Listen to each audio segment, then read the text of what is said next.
Good evening everyone. उम्मीद करती हूँ सभी लोग बहुत बढ़िया तरीके से अपनी पढ़ाई कर रहे होंगे और हरियाणा जीके के बहुत सारे इंपॉर्टेंट सेक्शंस हमने पूरे कर लिए। जो एग्जाम में बहुत ज़्यादा बार क्वेश्चंस जिनमें से उठाए जाते हैं, बनाए जाते हैं, वो सब हमने पढ़ लिया।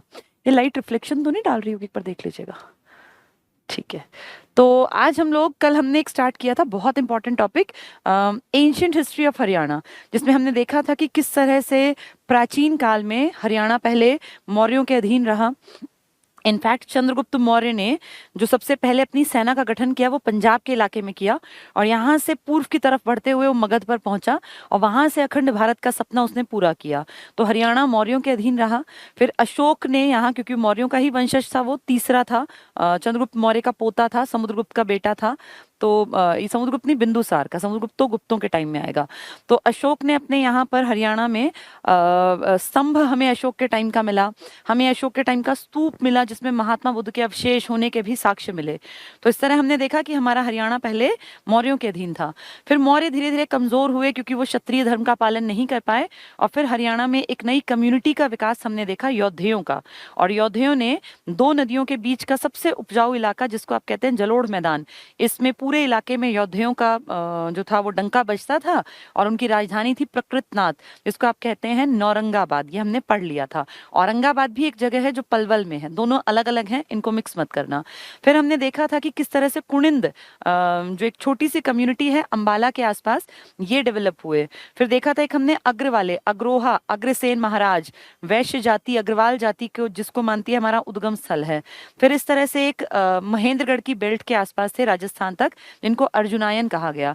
इन सब ने मिलकर कुषाणों का विरोध किया था और विम कर्फिसेस हरियाणा पे अपना कंट्रोल नहीं बना पाए थे, लेकिन कोशिश की थी। उनके बेटे कनिष्क ने हरियाणा के इन छोटे मोटे जो लोकल लेवल पे काम कर रहे थे, इन सबको हरा के हरियाणा अपने अंडर ले लिया था और उसकी एक राजधानी मथुरा बनी थी। तो हरियाणा उनके अंडर चला गया था।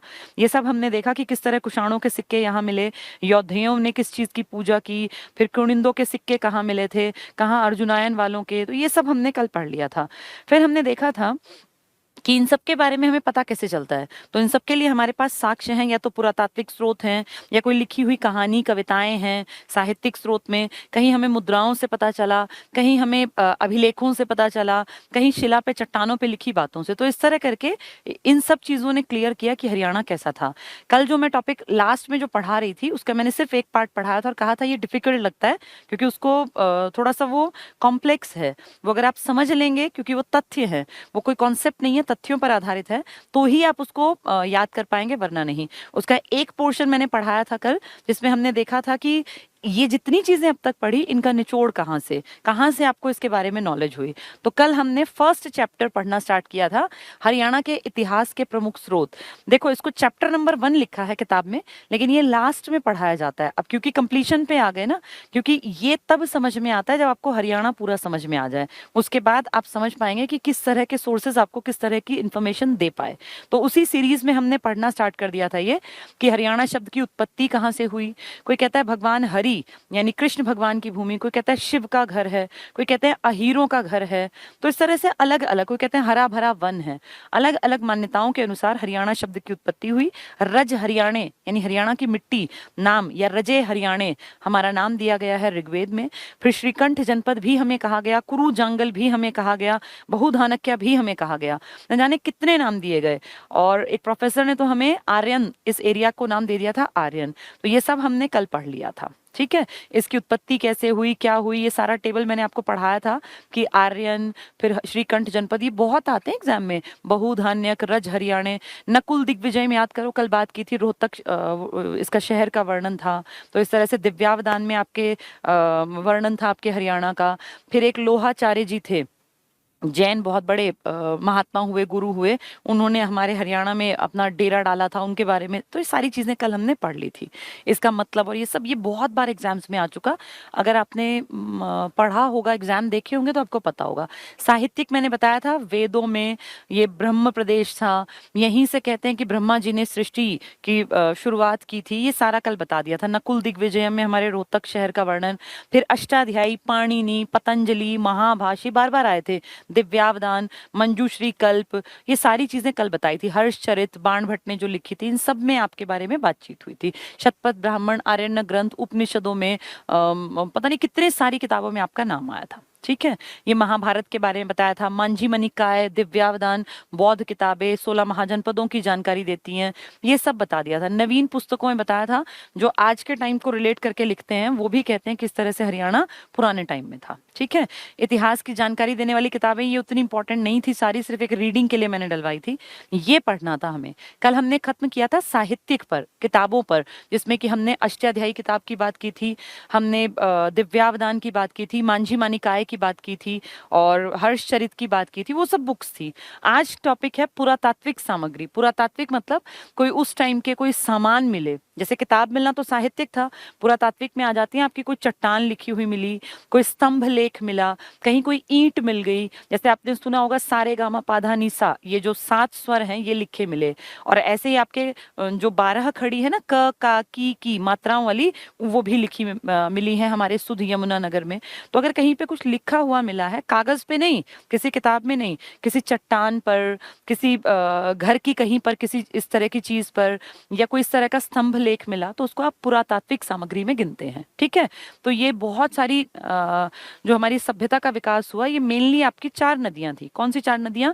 एक तो आपकी यमुना और घग्गर जो आज की है, और पुरानी की बात करूं तो सरस्वती और दृश्यवती, ये 4 इंपॉर्टेंट नदियां हैं हरियाणा की। कौन कौन सी बताई? आज की घग्गर और यमुना, और प्राचीन इतिहास की पढ़ें तो सरस्वती और दृश्यवती। साउथ तक आपकी साहिबी नदी तक ये फैला हुआ था सारा एरिया, जिसमें कि इतिहास गवाह है कि यहाँ बहुत सारे लोगों ने राजकाज किया, बड़ी बड़ी सभ्यताओं की शुरुआत इसी कल्चर से, इसी एरिया से हुई। तो उसके बारे में आज पढ़ेंगे पुरातात्विक सामग्री में। ये सिर्फ नाम आपको ध्यान रखने हैं, जो पढ़ाऊं उनके नाम सुनते जाना, फिर बैठ के याद करना, इस पे टाइम देना पड़ेगा। ये मान के चलो कि 3-4 दिन में तैयार होने वाला टॉपिक है।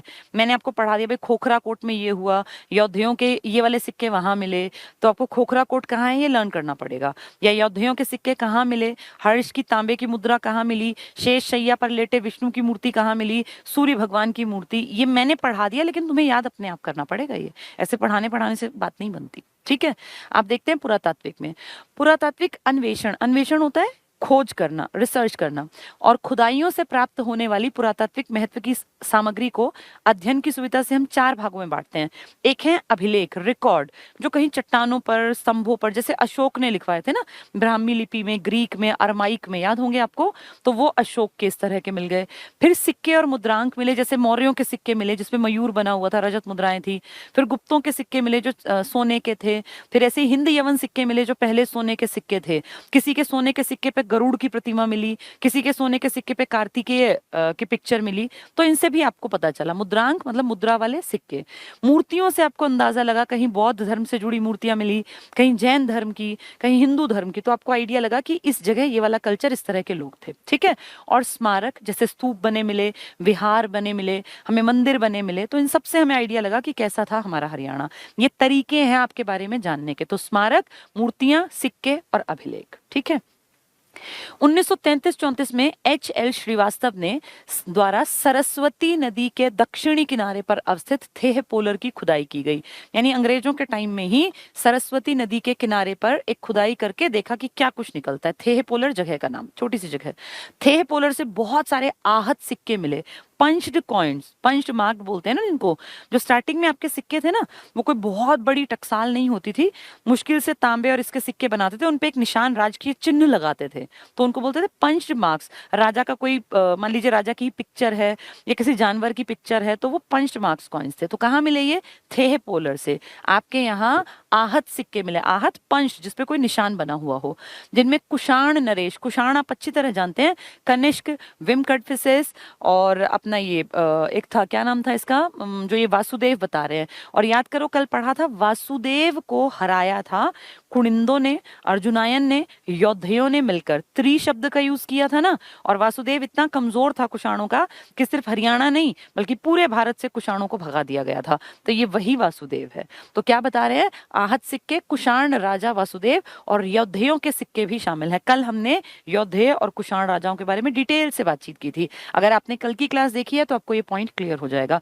ये सारे पॉइंट्स पिछली 5-7 क्लासेस के ऊपर ही हैं, ये कोई अलग नहीं है, ये उन सबका निचोड़ है। प्रोफेसर बी लाल द्वारा कुरुक्षेत्र के कई ठिकाने, अमीन, अमीन वो जगह है जहां कुरुक्षेत्र में ये युद्ध हुआ था ना 18 दिन तक। 13वें दिन अर्जुन के बेटे, जिसका कि बेटा बाद में परीक्षित, और आपने वो पढ़ा था एक सर्प दमन यज्ञ, तो वो उसी का वंश तो है। तो ये जो अमीन है यहाँ अभिमन्यु को चक्रव्यूह में घेर कर मार डाला था। 7 बड़े महान योद्धाओं ने एक बहुत यंग एज के लड़के को मार दिया था। अमीन है वो जगह। पेहवा या पेहोवा, पेहोवा जो एक टाइम था जब घोड़ों के व्यापार के लिए प्रसिद्ध था। तो एग्जाम में आता है घोड़ों के व्यापार के लिए हरियाणा में कौन सा स्थान प्रसिद्ध था? ये 8वीं शताब्दी के आसपास पेहोवा था, कुरुक्षेत्र का। ठीक है। थानेसर आप जानते ही हैं, ऐतिहासिक है। आदि स्थानों का सर्वेक्षण किया जहां से अति महत्वपूर्ण पुरातत्व सामग्री इकट्ठी की गई।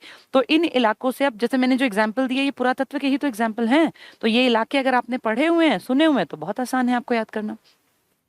पंजाब यूनिवर्सिटी के तत्वावधान में 64-65 में सुध, सुध कहाँ है आपका? यमुनानगर में। और 68 में मीताथल, मीताथल आपका भिवानी में है, जहां हड़प्पा टाइम की बहुत सारी चीजें मिली। इस सुध में ना 12 खड़ी, 12 खड़ी जानते हो, क का की कू कू, जो मात्राएं होती हैं बच्चों को सिखाई जाती है ना, वो सब 12 खड़ी के जो एग्जाम्पल मिला सबसे पहला वो सुध में मिला। मीताथल भिवानी में आपको हड़प्पा और हड़प्पा के आसपास के टाइम के सारे चीजें मिली। सीसवाल सभ्यता, सीसवाल बेसिकली एक गांव है और सीसवाल हिसार में पड़ता है, और ये सभ्यता हड़प्पा से भी प्राचीन सभ्यता है।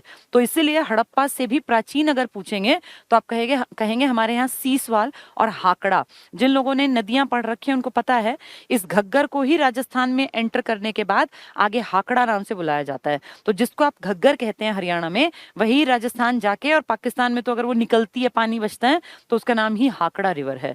तो ये हाकड़ा के आसपास की सभ्यता और आपकी सीसवाल की सभ्यता, सीसवाल गांव का नाम है, ये सभ्यता हड़प्पा से भी पुरानी है। तो ये अगर कहें एग्जाम में कि हड़प्पा से भी प्राचीन सभ्यता के अंश कहाँ मिले, तो आप कहेंगे हमारे सीसवाल में जो हिसार में है, और हाकड़ा में। ये हड़प्पा से भी पुराने हैं। ठीक है, तो ये इंपॉर्टेंट है, सीसवाल की खुदाई की गई। ये सारा वही है जो आप पढ़ोगे ना, मैं सिर्फ एक बार पढ़ के बोल देती हूँ ताकि आपको ये याद भी रह जाए। एग्जाम आप पीडीएफ में देखोगे, किताब में, तो समझ में आ जाएगा। यमुनानगर में लिखा है कपाल मोचन, कपाल मोचन में एक गुरुद्वारा भी है और कपाल मोचन में एक मंदिर भी है। तो कपाल मोचन का अधूरा अभिलेख है, आधा अधूरा अभिलेख है कपाल मोचन में, यमुनानगर में। एक इसमें लिखा है चौहान शासक था विग्रहराज, उसके 3 अभिलेख हैं आपके यमुनानगर में। तो कपाल मोचन का अधूरा और एक चौहान राजा के 3 अभिलेख। ठीक है, यही लिखा है, आपको नहीं दिख रहा कोई बात नहीं, कोई दिक्कत नहीं है, मैं ये पढ़ के बता देती हूँ। आप पीडीएफ में देखोगे ना, बुक में या इसमें, तो बहुत आसान है। यमुनानगर में सुध पड़ता है, जिसका मैं अभी जिक्र भी कर रही थी, 12 खड़ी वाला।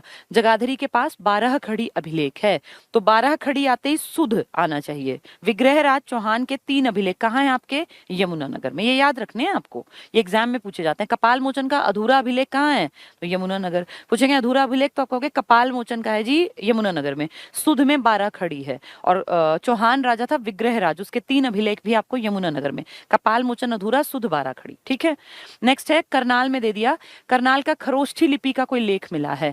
तो ये लिपि थी ना आपकी ब्राह्मी, खरोष्ठी, अरमाइक, ग्रीक, अशोक के टाइम में, तो करनाल में खरोष्ठी लिपि का एक अभिलेख मिला। ठीक है, ये हो गए सारे।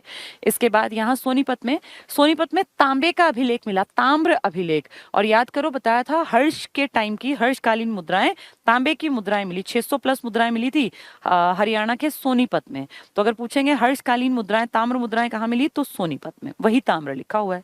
इसके बाद देखो नीचे कुछ नहीं है, साइड में आते हैं भिवानी में। तो कह रहे हैं 3री-4थी शताब्दी के अभिलेख तोशाम से मिले हैं। तोशाम की 12 दरी आपने पर्यटन में पढ़ा हुआ है। तो तोशाम की पहाड़ियां हैं जहाँ पे की मिनरल्स की भी खोज की जाती है। और आप जानते होंगे भिवानी में ही लौह अयस्क, निम्न क्वालिटी का ही सही, लेकिन लोहे की पट्टियां हैं। तो इसी तोशाम में 2 अभिलेख मिले हैं, जो कि 3री, 4थी, 5वीं शताब्दियों के पुराने। मतलब हिसार में लिखा है गुजरी महल। ये मैंने आपको मिडिएवल हरियाणा की हिस्ट्री में बताया था। गुजरी एक महिला थी जिससे की शादी की थी फिरोज शाह तुगलक ने, उसने इसके लिए गुजरी महल बनवाया था हिसार में।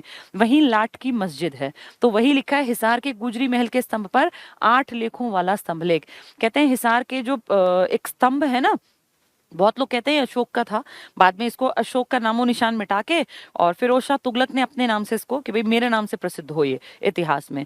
तो यहाँ पे 8 अलग अलग डायरेक्शन से भागवत आए थे। भागवत जो विष्णु धर्म का प्रचार करते थे उनका अभिलेख है, उनकी बातें लिखी हुई हैं। तो हिसार के गुजरी महल के स्तंभ पर 8 लेख लिखे हैं अलग अलग डायरेक्शन से आने वाले भागवतों के बारे में। ये याद रखना पड़ेगा, इंपॉर्टेंट है ये, ठीक है। पृथ्वीराज का हांसी अभिलेख है, आप अच्छी तरह जानते हैं पृथ्वीराज चौहान आपके हरियाणा का और जो ये है ना अपना राजस्थान, इसके इलाके का राजा था, ठीक है। सिरसा में लिखा है पशुपति संप्रदाय। जैसे ही आए पशुपति का नाम तो आपको तुरंत टिक करना है सिरसा। सिरसा आते ही दिमाग में पशुपति संप्रदाय आ जाए। पशुपति आप जानते हैं ब्राह्मण जिसको अपना कुलगुरु मानते हैं, पशुपति नाथ है वो, पशुपति हैं वो। पशुपति ये परशुराम, तो पशुपति शिवजी का रूप है और ब्राह्मण धर्म में शिवजी विष्णु इन सबकी बहुत ज्यादा मान्यता होती है। जैसे ही पशुपति आए तो आपको टिक करना है सिरसा, ठीक है। परशुराम भी ब्राह्मणों का और पशुपति की तो खैर पूजा कोई भी कर सकता है, लेकिन फिर भी मेनली हिंदुओं से जोड़ के देखा जाता है। तो पशुपति आते ही सिरसा। अगला लिखा है अग्रोहा। अग्रोहा महाराजा अग्रसेन और अग्रवाल कम्युनिटी, वैश्य समाज जिसको मानता है कि हमारा उद्भव यहीं से हुआ था। तो अग्रोहा अभिलेख में 7 स्वर, अभी मैंने जिक्र किया ना सारे गामा, तो उसका उल्लेख मिलता है। कहाँ है अग्रोहा? हिसार में। तो अगर पूछे कि 12 खड़ी तो सुध आएगा, कहेंगे कपाल मोचन का अधूरा तो भी यमुनानगर आएगा, वो कहेंगे कपाल मोचन वाला तो अधूरा याद कर लेना, ठीक है। फिर हमने देखा सोनीपत में तांबे की मुद्राएं मिली। फिर हमने देखा हिसार के गुजरी महल में 8 अलग अलग जो भागवत आए थे उनका लिखित में हमें साक्ष्य मिला। पशुपति पूछेंगे तो सिरसा टिक करना है। ये सारी चीजें आपको बार बार पढ़नी पड़ेंगी तब याद होंगी ये। और संगीत पूछेंगे तो अग्रोहा। अग्रोहा जो हम कल डिटेल से पढ़ के आए थे, ठीक है। और कुरुक्षेत्र में कहते हैं पेहोवा, घोड़ों का व्यापार बताया ना मैंने आपको, पेहोवा में घोड़ों का व्यापार, जैसे पेहोवा आए घोड़ों का व्यापार। पेहोवा में महेंद्रपाल का 9वीं सदी का एक अभिलेख मिला और भोजदेव का पेहोवा अभिलेख। तो पेहोवा आते ही आपको याद करना है घोड़ों का व्यापार होता था। ये मैंने आपको सारे पढ़ा दिए जितने लिखे हैं, ठीक है, ये इंपॉर्टेंट थे। यहाँ 4 लाइन और लिखी हैं, मैं पढ़ के आपको बता देती हूँ, अगर ना दिखें तो कोई बात नहीं, ये सब आपको समझ में आएंगी।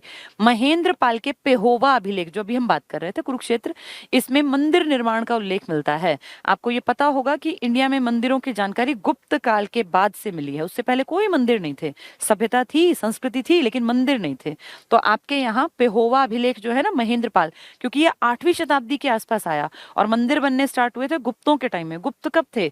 गुप्त तो 319-20 में तो चंद्रगुप्त मौर्य, ये चंद्रगुप्त आ गया था, यानी 4वीं-5वीं शताब्दी, ये 8वीं शताब्दी। तो मंदिर तो मिलने ही मिलने हैं, उसके बाद तो लगातार मंदिर बने हैं। गुजरी महल जो मैंने आपको एग्जांपल दिया, इसका स्तंभ लेख 8 जगहों से आने वाले भागवतों की सूचना देते हैं। ये मैंने आपको अभी भी बताया, गुजरी महल में जो स्तंभ लेख है उसमें 8 अलग अलग जगह से आने वाले भागवतों का वर्णन है, भागवतों के बारे में लिखा हुआ है। करनाल का खरोष्ठी लिपि में लिखा लेख, खरोष्ठी भाषा में लिखा गया, ये सरोवर की जानकारी देता है। आप अच्छी तरह जानते हैं करनाल में कर्ण झील है और आज से नहीं है, बहुत पहली है। तो करनाल का जो लेक है ये एक झील, एक सरोवर की जानकारी देता है। कॉमन सेंस है कि सरोवर के बारे में बताएंगे। सोनीपत का ताम्र अभिलेख, इससे पुष्यभूति वंश और हर्षवर्धन के बारे में जानकारी मिलती है। और आप अच्छी तरह जानते हैं कि हर्षकालीन तांबे की मुद्राएं सबसे ज्यादा जो मिली वो आपके सोनीपत में मिली। तो जितना आपको पता है ना उसको निचोड़ में लाइंस में लिख दिया, कुछ अनोखा नहीं है, सब आपने पढ़ा हुआ है, ठीक है। चलिए ये पूरा पेज मैंने एक्सप्लेन कर दिया। नेक्स्ट पे आते हैं। अब कुछ खास जगहों के नाम ये लोग बातचीत करेंगे जो आपने कहीं ना कहीं सुन रखी है, नहीं सुन रखी तो आज आप सुन लोगे। मैं कुछ बता भी देती हूँ। एक जगह है दौलतपुर, एक है मिर्जापुर। दौलतपुर आपको ढेर मिलेंगे यूपी में, बिहार में, हरियाणा में, दिल्ली में, लेकिन जिस दौलतपुर का हम जिक्र कर रहे हैं वो हरियाणा के कुरुक्षेत्र का है।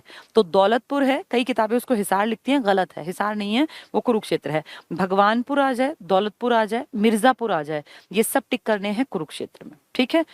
चलिए, कुरुक्षेत्र विश्वविद्यालय के तत्वावधान में 1968 से 70, जब हरियाणा नया नया बना था, और 76 से 78 में दौलतपुर, अभी नाम लिया मैंने, ये कुरुक्षेत्र में। फिर 70, 71, 75, 76 में राजा कर्ण का किला। आपको सन नहीं याद करने का आइडिया रखना कि दौलतपुर तो कुरुक्षेत्र में, राजा कर्ण का किला, अगर कर्ण का किला पूछ रहे हैं तो कुरुक्षेत्र वाले की बात कर रहे हैं। और मिर्जापुर और बालू, बालू जींद में बिल्कुल नहीं है, बालू कैथल में है, इसको ठीक कर लेना, बालू जींद लिखा है। ये बालू की जो साइट है ना, अगर आप इसको मैप में देखते हैं तो ये जींद और कैथल की बिल्कुल सीमा पर दिखाई देता है, इसीलिए इसको जींद लिख दिया जाता है। लेकिन अगर आप इस एग्जैक्टली लोकेशन को फाइंड आउट करेंगे तो आपको कैथल के साथ प्रेफरेंस में जाना है, कैथल में पड़ेगा ये, ठीक है। तो बालू कैथल की खुदाइयां की गई, यानी ये आसपास में करनाल में, कुरुक्षेत्र में और कैथल में इकट्ठे ही तो हैं। कुरुक्षेत्र के नीचे ही तो पड़ता है, एक तरफ ऊपर पंजाब की तरफ कैथल और हरियाणा की तरफ करनाल, ऊपर कुरुक्षेत्र, कुरुक्षेत्र के दो पैरों की तरह हैं। तो इन तीनों में खुदाई का काम हुआ, किन तीनों में? करनाल में, कुरुक्षेत्र में और कैथल में, ठीक है। वही सारी बातें बताई गई हैं। MDU महर्षि दयानंद विश्वविद्यालय द्वारा हाट जो कि जींद का इलाका है और खोखराकोट जो रोहतक है, यहाँ खुदाइयां की गई। यानी MD जो यूनिवर्सिटी है ये रोहतक में है, तो रोहतक के आसपास खुदाई करेगी। कुरुक्षेत्र यूनिवर्सिटी का जो डिपार्टमेंट है वो कुरुक्षेत्र, करनाल, कैथल के आसपास है। तो कॉमन सेंस है ना कि जहां होगी यूनिवर्सिटी वहीं तो खुदाई करेंगे, ऊपर नीचे जाके थोड़ी खुदाई करेंगे। तो ये कॉमन सेंस से याद कर लेना कि किसने कहाँ खुदाई की। हरियाणा पुरातत्व सर्वेक्षण विभाग है जो हरियाणा के लिए बेसिकली काम करता है। 74-75 में बनावली, आपने हड़प्पा अगर पढ़ा है, सुना है हिस्ट्री में, तो आपको पता होगा हरियाणा में बहुत सारे साइट्स थे हड़प्पा टाइम के। कुछ प्री हड़प्पन भी हैं, कुछ हड़प्पन है, कुछ पोस्ट हड़प्पन है। और हड़प्पा से भी पुरानी साइट आपके यहाँ सीसवाल सभ्यता थी, और उसी में हाकड़ा सभ्यता का भी जिक्र आ जाता है। हाकड़ा जो कि घग्गर का ही नाम है, जैसे ही वो हरियाणा क्रॉस करती है उसका नाम हाकड़ा पड़ जाता है, ठीक है। तो हड़प्पा की अगर बात कर रहे हैं तो सीसवाल की बात भी करेंगे पुराने टाइम में। और इसकी भी भिरडाना एक जगह थी सबसे पुरानी, अगर एग्जाम में आए ओल्डेस्ट हड़प्पन साइट हरियाणा में तो आप कहेंगे भिरडाना, सबसे पुरानी, पेपर में आता है ये। सबसे बड़ी साइट पूछेंगे हरियाणा में तो आप कहेंगे राखी गढ़ी। ध्यान से सुनना, अगर कहे ओल्डेस्ट साइट, सबसे पहली साइट हरियाणा में हड़प्पन की, तो आप कहेंगे भिरडाना, और वो कहें सबसे बड़ी साइट तो आप कहेंगे राखी गढ़ी, ठीक है, हिसार में। चलिए पढ़ें। हरियाणा पुरातत्व सर्वेक्षण विभाग ने बनावली, बनावली सबसे पिछड़ा था उस टाइम पर, वैसे तो शहरी था लेकिन बाकी सब साइट्स के मुकाबले हरियाणा का बनावली पिछड़ा हुआ था। पहले बनावली आपके हिसार में था, लेकिन जब आपका फतेहाबाद अस्तित्व में आया, कब? 1997 में, तो उसमें फिर ये जो हिस्सा था ना बनावली का, यह फतेहाबाद में गिना जाता है, पहले ये हिसार में था। तो बनावली अब फतेहाबाद में, और अग्रोहा जो हिसार में है और कुणाल जो फतेहाबाद में है, इनकी खुदाई की गई। तो बाद में आपके यहाँ बनावली, अग्रोहा, कुणाल एरिया हैं ये, इनकी खुदाई की गई। कुणाल कहाँ है? फतेहाबाद में। बनावली पहले हिसार में था, अब फतेहाबाद में है। अग्रोहा हिसार में है। तो हिसार और फतेहाबाद इकट्ठे ही तो हैं, इनकी खुदाई की गई। हरियाणा पुरातत्व सर्वेक्षण विभाग ने, जो कुरुक्षेत्र यूनिवर्सिटी का डिपार्टमेंट है, वो कहाँ खुदाई करेगा? खोखराकोट, इसमें करनाल, कैथल और कुरुक्षेत्र में। जो आपका MDU का डिपार्टमेंट है ये कहाँ करेगा? खोखराकोट में। क्यों? क्योंकि वो रोहतक में है, ठीक है। हरियाणा पुरातत्व सर्वेक्षण विभाग कहाँ करेगा? ये आपके हिसार और फतेहाबाद में, कुणाल में, और आपके इस हड़प्पन साइट में, राखी गढ़ी में। इन्होंने राखी गढ़ी नहीं दिया, अब नीचे फिर आ जाएगा। अब देखो, भारतीय पुरातत्व सर्वेक्षण विभाग, देखना जरा, ये हरियाणा का स्पेशल था। ये भारतीय पुरातत्व सर्वेक्षण विभाग हरियाणा में 75-76 में, यानी इसी के हेरफेर में, भगवानपुर जो आपके कुरुक्षेत्र में है, और 75-76 में ही काशीतल का उत्खनन कार्य महत्वपूर्ण है। भगवानपुर, दौलतपुर, मिर्जापुर, ये सारे कहाँ मिलेंगे? कुरुक्षेत्र में, ठीक है। तो कुरुक्षेत्र में काम चल रहा है। कुछ कुरुक्षेत्र यूनिवर्सिटी काम देख रही है, कुछ MDU यूनिवर्सिटी का डिपार्टमेंट देख रहा है। पुरातत्व विभाग होते हैं ना, हरियाणा का अपना पुरातत्व विभाग भी काम कर रहा है और भारत का पुरातत्व विभाग भी काम कर रहा है। इसका मतलब कितनी सारी साइट्स हैं हरियाणा में। चलिए आगे बढ़ते हैं। अभिलेख, क्या मिला आपको? अभिलेख का मतलब होता है रिकॉर्ड। तो आपके यहाँ राजाओं ने जब जब काम किए, चाहे वो अशोक था, चाहे वो चंद्रगुप्त थे, समुद्रगुप्त थे, कुमारगुप्त थे, सबने ना कुछ लिखवाया ताकि आगे आने वाली पीढ़ियां जाने। चाहे अच्छी बातें लिखवाई या अपना प्रचार प्रसार किया, लेकिन लिखवाया। तो ये कह रहे हैं अभिलेख 5 तरह के होते हैं। धार्मिक लेख, जिनमें धर्म से जुड़ी बातें लिखी जाती हैं कि भाई धर्म की ये करनी चाहिए, धर्म अच्छी चीज है। जैसे धम्म के बारे में आपने सुना होगा, अशोक ने धम्म का बहुत प्रचार प्रसार किया, तो वो धम्म ये धार्मिक टाइप का था। प्रशंसनात्मक लेख होते हैं जो अपनी प्रशंसा के लिए लिखे जाएं। जैसे हरिशेन ने लिखा था समुद्रगुप्त के लिए कि हमारे राजा ने पूरे भूमंडल को बांध दिया। प्रयाग प्रशस्ति लिखी थी ना, प्रयाग में उसकी बड़ाई लिखी थी। ये प्रशंसनात्मक लेख थे। तीसरा है स्मारक लेख, जो कोई किसी चीज की स्मृति में बना दिया जाए, जैसे महात्मा बुद्ध के लिए कुछ लिखवा दिया, जो स्मारक लेख हो गया। एक है आज्ञा पत्र, राजा आज्ञा दे कि भाई मैं फला राजा अशोक सबको आज्ञा देता हूं कि पशु बलि कोई नहीं, करेगा, तो ये आज्ञा हो गया। और एक है दान पत्र, जैसे कोई दान दिया बड़ा, जैसे कहीं सातवाहन राजा थे तो उन्होंने जब बौद्धों को जमीन दान दी तो उन्होंने नाना घाट अभिलेख में लिखवाया कि इस तरह से हमने बौद्ध धर्म के लोगों को उनके विहार और स्तूप और ये बनाने के लिए जमीन दान दी। तो अपने बारे में लिखवाना, धर्म के बारे में लिखवाना, अपनी प्रशंसा के बारे में लिखवाना, दिए हुए दान के बारे में लिखवाना, 5 तरह के अभिलेख होते हैं। ठीक है, धार्मिक, प्रशंसा वाले, स्मारक जो किसी चीज की याद दिलाए, आज्ञा देने वाले और दान, ये 5 तरह के अभिलेख रिकॉर्ड होते हैं। अब ये है पूरा अवशेष और उनके प्राप्ति स्थल। तो ये सब अब आपको याद करने हैं। इनको याद करने का तरीका क्या होता है, पहले ध्यान से सुनो, फिर इनको 3-4 बार देख देख के पढ़ना, फिर 5-5 करके याद करना कि ऊपर के 5 याद किए, फिर अपना एक साइड हाथ रखा, फिर देखा कि मुझे आ रहा है कि नहीं आ रहा। इस तरह से याद किया जाता है। ये याद करने पड़ेंगे, इनमें समझने का पॉइंट नहीं है। ये तो बस इतना है कि पूरे हरियाणा में कहीं ना कहीं कुछ ना कुछ मिला है। अब क्या कहाँ क्या मिला, पेपर में 1 आएगा, उस 1 नंबर के लिए जद्दोजहद करनी पड़ेगी, याद करना पड़ेगा। मौर्यकालीन स्तूप और अवशेष, तो मौर्यों के टाइम के स्तूप और अवशेष वैसे तो पूरे हरियाणा में कई जगह मिले, लेकिन फतेहाबाद और हिसार में मेन मिले हैं। ठीक है, हड़प्पा सभ्यता से पहले की सभ्यता कौन सी बताई मैंने, एक हाकड़ा और एक सीसवाल सभ्यता। तो उससे पहले की सभ्यता के आभूषण, उनके गहने और अवशेष कहाँ मिले, कुनाल। कुनाल पहले हिसार में था, लेकिन अब कुनाल कहाँ है, फतेहाबाद में। ठीक है, ये जगह बदल जाती है जब जिला नया बन जाता है। नेक्स्ट है हड़प्पा काल की सभ्यता के अवशेष, तो बहुत जगह मिले। मीताथल भिवानी में एक मेन है, बाकी बहुत सारे मेन हैं, उसके अलावा भी पढ़ेंगे। कुषाण के टाइम के सोने और तांबे के सिक्के कहाँ मिले, कुषाण राजा, यानी ये कनिष्क की बात कर रहे हैं, ये वासुदेव की बात कर रहे हैं, विम कडफिसेस की बात कर रहे हैं। तो कुषाणों के सोने और तांबे के सिक्के मीताथल, इन्होंने योद्धियों को ही तो हटाया था ना भाई, योद्धियों को हटाया था, उनको हराया था, तो ये भिवानी के आसपास, तो उनकी राजधानी भी तो वहीं थी, उसी के आसपास, तो वहीं इनके सिक्के मिले। इंडो ग्रीक सिक्के मिले खोखरा कोट रोहतक में। खोखरा कोट जिसके लिए एमडीयू ने खुदाई का काम किया, तो इंडो ग्रीक सिक्के मिले, हिंद यवन या हिंद यूनानी सिक्के मिले खोखरा कोट में। सोने और तांबे के सिक्के मीताथल भिवानी में मिले, एक इंपॉर्टेंट साइट है हड़प्पा की। सिक्के ढालने के सांचे, जिसमें सिक्का ढालते होंगे, गर्म करके किसी मेटल को डालते होंगे, तो उसके लिए कोई जैसे सांचा, तो वो मिले हैं खोखरा कोट रोहतक और औरंगाबाद से। नौरंगाबाद आया तो फिर क्या आएगा, प्रकृतनाथ, जो आपका भिवानी वाला है, जो योद्धियों की राजधानी थी। औरंगाबाद है तो पलवल की बात कर रहे हैं। ठीक है, यानी रोहतक और पलवल। योद्धेय कालीन सांचे, योद्धियों के सिक्कों के सांचे कहाँ मिले, खोखरा कोट रोहतक में। टकसाल कहाँ मिली थी, जहां सिक्के बनते थे, अग्रोहा, क्योंकि इनका एरिया अग्रोहा के आसपास था, बरवाला और औरंगाबाद में। ठीक है, कुनिंद कालीन, कुनिंद तो ऊपर थे ना अंबाला के आसपास, तो वहीं मिलेंगे। तो करनाल में, जगाधरी यमुनानगर और बूडिया यमुनानगर में, क्योंकि वहीं रहते थे वो। समुद्रगुप्त, जो कि पूरे भारत में एक प्रतापी राजा था, जिसने कि अपना हरिशेन से प्रयाग प्रशस्ति लिखवाई, इसके सिक्के आपके मीताथल भिवानी में। तो आपके मीताथल भिवानी में सोचो गुप्तों के भी हैं, क्योंकि समुद्रगुप्त तो गुप्त था ना, और आपके योद्धियों के टाइम के भी हैं, और आपके मौर्यों के टाइम के भी हैं, फिर हड़प्पा का भी है। तो बहुत इंपॉर्टेंट साइट है मीताथल, ये भिवानी में पड़ेगी। शुंग, शुंग जो कि टिपिकल ब्राह्मण था, जिसने कि पुराने सब चीजों को नष्ट कर दिया था और बहुत सारे अशोक के बनवाए स्तूपों को कहते हैं उसने तुड़वाया। इनका फलक मिला सुध में। सुध में 12 खड़ी की वो भी मिली थी लिखित में, क काकी वाली, याद होगा ना। कपाल मोचन में अधूरा अभिलेख भी मिला था, तो वही सुध है ये यमुनानगर का। यहाँ शुंग कालीन फलक मिला है। हर्षकालीन तांबे की मुद्राएं बहुत इंपॉर्टेंट हैं, सोनीपत में मिली हैं, हर्ष के टाइम की तांबे की मुद्राएं। शुंग कालीन भी बहुत बार आता है सुध में। योद्धेय गणराज्य की मोहरें कहाँ मिलेंगी, जहां उनकी राजधानी थी, तो नौरंगाबाद थी ना भिवानी का, यहीं उनकी ज्यादा मोहरें मिली तो बहुत सारे में, क्योंकि पूरे में फैले हुए थे, लेकिन इनकी मोहरें जो मेन मिली हैं वो नौरंगाबाद, इनकी राजधानी में। जैन मूर्तियां मिली हैं हांसी और शनीला, छोटी जगह हांसी याद रखना। और याद करो लोहाचार्य हमने पढ़े थे, जैनियों के बड़े गुरु, वो इसी एरिया में घूमते थे। कुषाण शैली, कुषाण ये कनिष्क वाले जिन्होंने आके फिर योद्धियों को हराया था, तो कुषाण शैली में निर्मित द्वार स्तंभ, यानी जो दरवाजे पे खड़ा हुआ ऐसा पिलर था, ये रोहतक में मिला। तो कुषाण शैली में निर्मित द्वार स्तंभ आपके रोहतक में, यानी खोखरा कोट के आसपास। यज्ञ को यक्ष कर लेना, यक्ष भगवान थे जिनकी पूजा करते थे हड़प्पा काल वाले, यक्ष और यक्षिणियों, और ये ज्यादातर पानी के एरिया के पास इनकी मूर्तियों की स्थापना, क्योंकि मंदिर तो थे नहीं हड़प्पा वालों के पास, तो यज्ञ, ये यज्ञ लिखा है, इसको यक्ष करना। यक्ष की मूर्तियां ये पलवल से मिली हैं। पलवल ये इंपॉर्टेंट है, ये पूछ चुके हैं एसएससी वाले। यक्ष और यक्षिणियों की मूर्तियां पलवल से।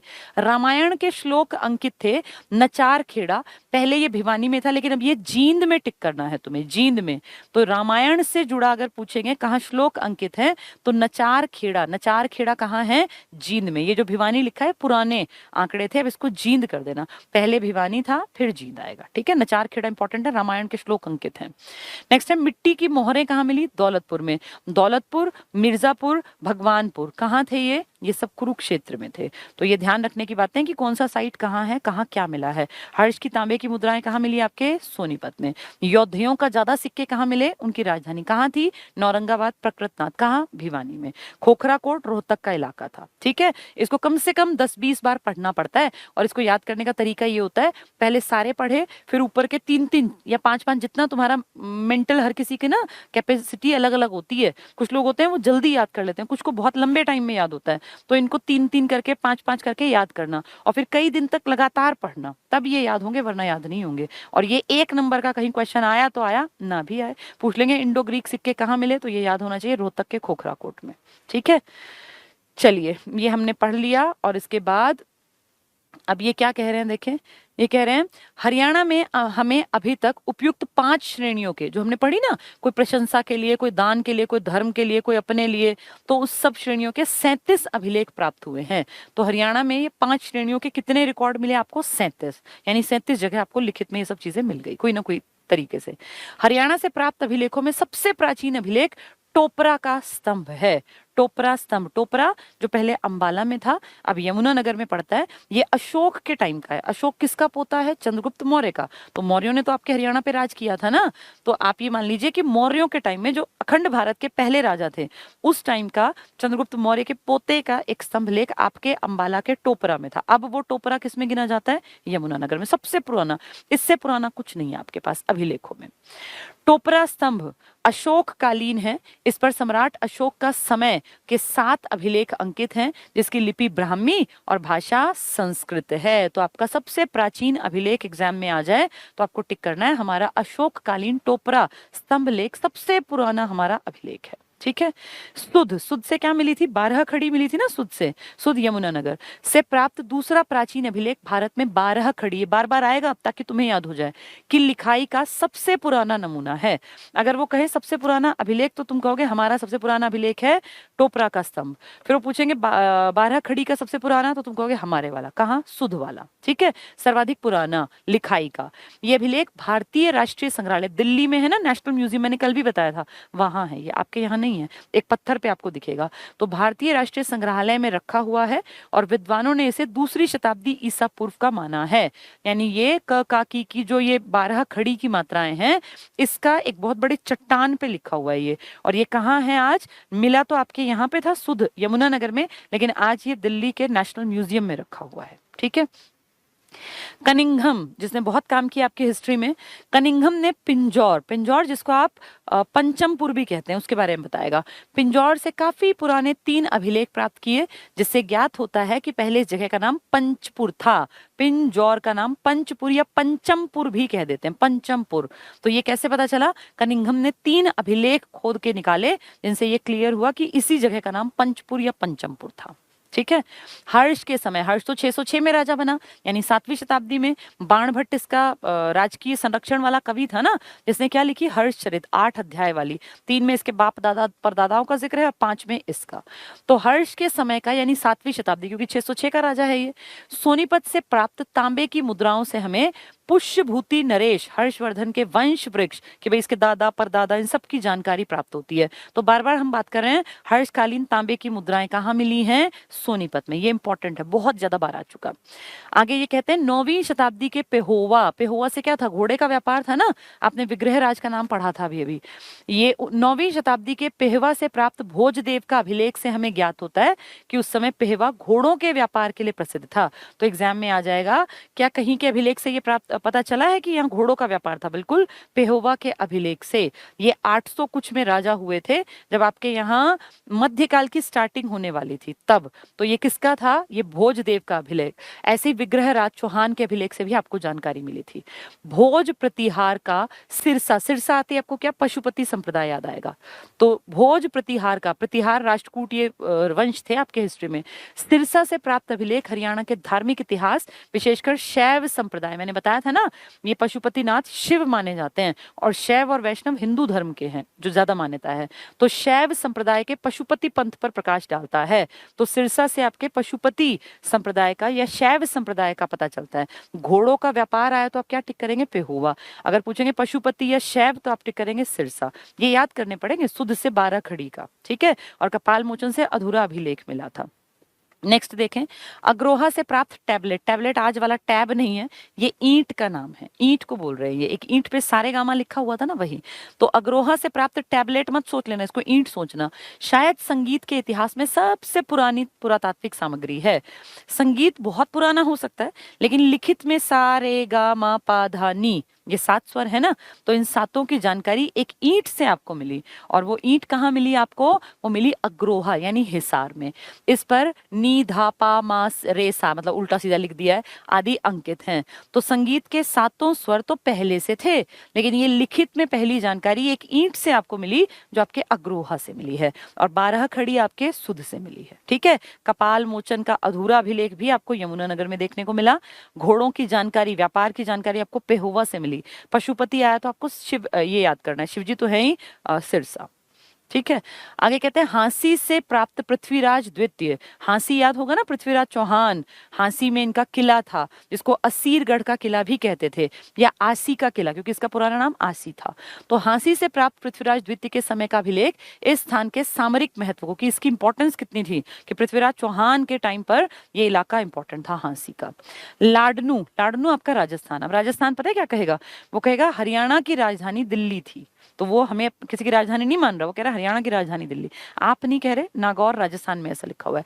लाडनू नागौर के शिलालेख से पता चलता है कि दिल्ली हरियाणा प्रदेश की राजधानी थी। तो पूछ लेंगे कि किस अभिलेख से ये जानकारी मिली कि दिल्ली हरियाणा की राजधानी थी जो कभी रही ही नहीं थी? तो आप कहेंगे लाडनू कहाँ पड़ेगा? नागौर। नागौर याद है, राजस्थान का वो इलाका जहां सबसे पहले पंचायती राज स्टार्ट हुआ था 2 अक्टूबर 1959 को, तो वही लाडनू, नागौर, ठीक है। तो नागौर में क्या लिखा है इस पे कि दिल्ली हरियाणा की राजधानी है, जो कि कभी थी भी नहीं। विग्रह राज चतुर्थ के 3 अभिलेख अभी पढ़ के आए हम। टोपरा, ये तोपड़ा है ना, इसको ठीक कर लेना, ये टोपरा है, टोपरा। ये टाइपिस्ट थोड़ी बहुत मिस्टेक कर सकते हैं, वो भी इंसान है, इंसान से गलती हो जाती है। तो ये टोपरा की लाट पर अंकित है। टोपरा जो पहले अंबाला में था, अब यमुनानगर में गिना जाता है। वहां के अभिलेख में 3 अभिलेख विग्रह राज चतुर्थ के हैं। ये चौहानों का लड़का है, जिससे पता चलता है कि उसने विंध्य पर्वत और हिमालय के बीच का बड़ा भाग जीतकर मलेच्छों को यहाँ से खदेड़ा था। तो अपनी तो भैया अपनी प्रशंसा तो सब करते हैं, तो इसने भी कर दी, 3 अभिलेख लिखवा दिए।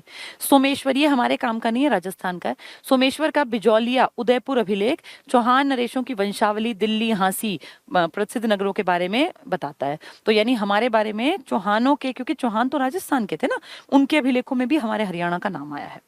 यमुनानगर, यमुनानगर में अभी आपने सुध पढ़ा, कपाल मोचन का अधूरा अभिलेख। सेम बातें रिपीट करके लिखवाई हैं ताकि आपको याद हो जाए, वरना टफ लगती है। कपाल मोचन का अधूरा अभिलेख है यमुनानगर में। 12 खड़ी की लिखाई का अभिलेख है, सुध जगाधरी से मिला। ये पहला 12 खड़ी का लिखित में अभिलेख है। जैसे सारेगामा कहाँ मिला? अग्रोहा हिसार में। भिवानी, तालाबों की जानकारी देने वाला एक अभिलेख है, तोशाम अभिलेख। विष्णु भगत शोभगाता अभिलेख 4वीं सदी का अभिलेख है। तो ये भिवानी में तालाबों की जानकारी के लिए कोई लेख लिखा गया था भिवानी में, ठीक है। नेक्स्ट है करनाल, तो करनाल में सरोवर की जानकारी मिलेगी। तो सरोवर की जानकारी देने वाला खरोष्ठी लिपि का अभिलेख है करनाल में। हिसार में देखो वो ईंट मिली ना, तो 7 स्वरों वाला अभिलेख है अग्रोहा।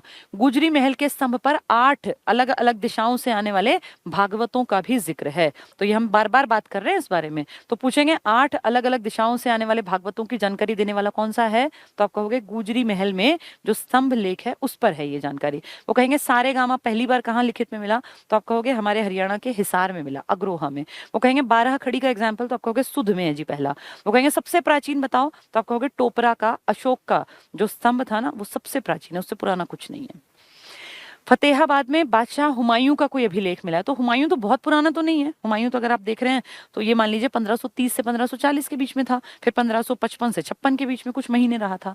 तो ये बादशाह हुमायूं का फतेहाबाद में। सिरसा फिर से आ गया, पशुपति संप्रदाय, जैसे ही सिरसा आए, शैव मत पशुपति संप्रदाय, सीधे सिरसा टिक करना है, ठीक है। कुरुक्षेत्र तो लाओस देश था, आज भी है लाओस, LAOS उसकी स्पेलिंग लिखते हैं, वियंतियाने उसकी राजधानी है। लाओस छोटा सा देश है, आपकी जो ये पट्टी है ना अंडमान निकोबार की, इसके आगे की तरफ की बेल्ट में लाओस, कंबोडिया, वियतनाम, तुमने सुने हो ये नाम, तो ये पढ़ते हैं। लाओस देश के राजा थे कोई दिवंका, सोचो कितनी दूर का राजा, वो आपके कुरुक्षेत्र की बात करेगा। का कुरुक्षेत्र की प्रशंसा करने वाला अभिलेख है।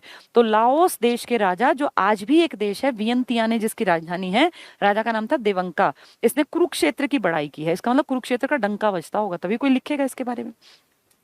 9वीं शताब्दी का भोजदेव, अब फिर पेहोवा आ गया, पेहोवा घोड़ों का व्यापार याद करना है। 9वीं शताब्दी मतलब 800 प्लस में भोजदेव का पेहोवा अभिलेख किसकी जानकारी देगा? घोड़ों के व्यापार की। लाडनू अभिलेख नागौर वाला क्या बताएगा? कि दिल्ली हमारी राजधानी थी हरियाणा की, देख लेना। राजस्थान, ये अभिलेख हरियाणा की राजधानी दिल्ली को बताता है, 2-3 बार आ गया है पॉइंट, अब ध्यान रखना है तुम्हें। टोपरा अभिलेख यमुनानगर में है, अशोक कालीन है, ये ओल्डेस्ट कह सकते हो तुम, पुरातात्विक कोई चीज तुम्हारे पास है। इसके बाद अगली हेडिंग है सिक्के और मुद्रांक। तो सिक्के तो हम कल से पढ़ रहे थे, योद्धियों के सिक्के हमने देखे, अर्जुनायन के देखे, कुणिंद के देखे, हमने मौर्यों के सिक्के देखे, हमने अलग अलग कम्युनिटी जब जब आई, चाहे वो हिंद यवन थे, कुषाण थे, सबके सिक्कों के बारे में बातचीत की। तो वही है, हरियाणा प्रदेश 200 ईसा पूर्व से यानी शुंग काल से 300 ईस्वी तक इतिहास काफी हद तक सिक्कों पर आधारित है, क्योंकि इस टाइम में ना किताब कम लिखी गई। ऐसा क्यों हुआ? क्योंकि इस टाइम के राजा जो है वो एक टाइम पे टिके नहीं, मतलब आए गए छोटे स्तर के राजा थे, क्योंकि मौर्यों का तो पतन हो गया था, और मौर्यों के पतन के बाद मौर्योत्तर काल में छोटे मोटे से राजा देखने में मिले, जिनमें कि शुंग थे, सातवाहन थे, कण्व थे या कुषाण थे। तो बहुत ज्यादा जानकारी के लिए उनके हमारे पास सोर्सेज नहीं है, तो सिक्कों से हमने आइडिया लगाया कि जिस इलाके में जिसका सिक्का मिला मतलब उसकी चलती थी। तो इसलिए कह रहे हैं कि 200 ईसा पूर्व से 300 ईस्वी यानी 500 साल का इतिहास। इसके बाद तो फिर आपको लिखित मिलने लग गया, क्योंकि गुप्त हावी हो गए ना भाई, गुप्त जो आ गए थे, चंद्रगुप्त फिर समुद्रगुप्त, वो तो लिखवाते थे।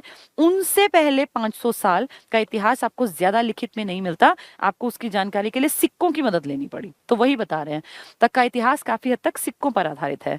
सुध, फिर से सुध आया तो 12 खड़ी याद कर लो, यमुनानगर। फिर आया और नौरंगाबाद, नौरंगाबाद योद्धियों की राजधानी, तो उनके सिक्के मिले होंगे। अग्रोहा में कौन थे? अग्र वाले, तो इनके सिक्के मिले होंगे। आदि स्थानों से 2री शताब्दी ईसा पूर्व से पहले की आहत मुद्राएं, पंच मार्क्ड कॉइन्स मिले हैं। तो ये तीनों चीजें आप अच्छी तरह से पढ़ के बार बार सुन के समझ भी गए होंगे। खोखरा कोट जो रोहतक में है, अछेद पहाड़ीपुर छोटे इलाके, मोहनबाड़ी झज्जर, औरंगाबाद अग्रोहा, ये सारे इलाके छोटे इलाके हैं। राखीगढ़ी जो बहुत इंपॉर्टेंट है, सुध करनाल आदि स्थानों से अनेक मुद्रांक प्राप्त हुए हैं जो सिक्के ढालने में प्रयुक्त किए जाते थे। यानी आपके पूरे हरियाणा में कोई ना कोई राजाओं की मुद्राएं मिलती रही, ठीक है। अब जो इंपॉर्टेंट है वो देखें, खुदाई से प्राप्त सिक्कों में योद्धेय शासक, आप अच्छी तरह जानते हो योद्धे कौन थे, कुछ लोग कहते हैं युधिष्ठिर से संबंधित थे। पूरी बेल्ट मान लो घग्गर और यमुना के बीच की, जिसको आप कहते हैं जलोढ़ मैदान, वो थे योद्धे। कार्तिकेय याद है, ये कार्तिकेय को अपना जो है मेन भगवान मानते थे, और इसलिए मोर इनके सिक्कों पर दिखाई देगा, जो बाद में जाके गुप्तों के सिक्कों पर भी दिखेगा।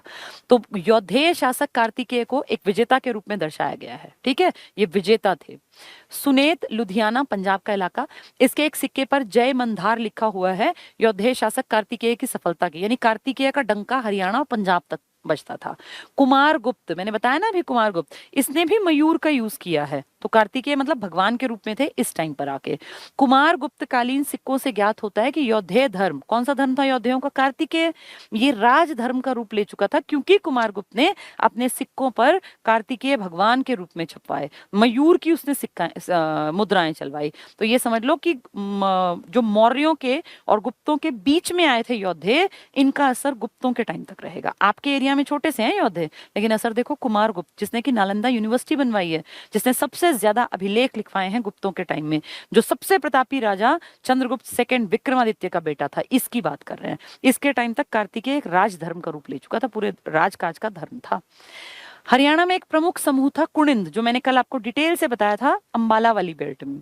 कुणिंद शासकों का था शिवालिक क्षेत्र, तो शिवालिक तो अपने आप अंबाला वाला रीजन है, तब अंबाला मतलब यमुनानगर भी था, तब अंबाला मतलब पंचकुला भी था।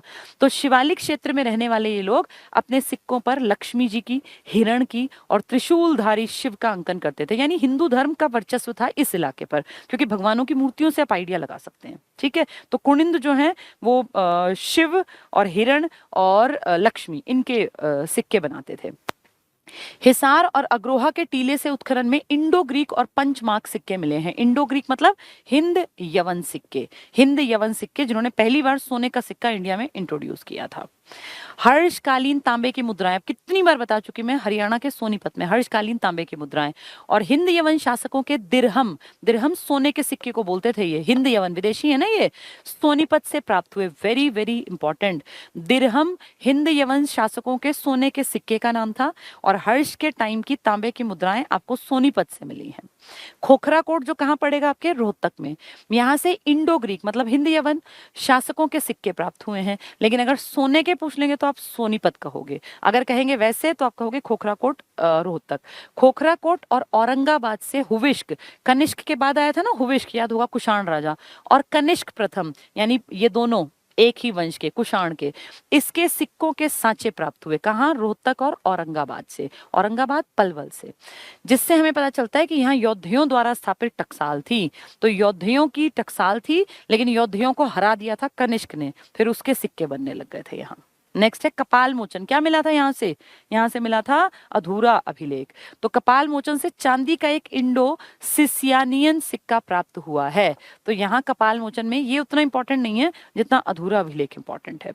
अग्रोहा, बरवाला, औरंगाबाद से अग्रजन के बहुत सारे सिक्के, अग्रजन मतलब जो अग्रसेन वाले थे, इनके सिक्के मिले हैं। ठीक है, अब इसके बाद ये सब आपको टेबल के फॉर्म में पता होना चाहिए।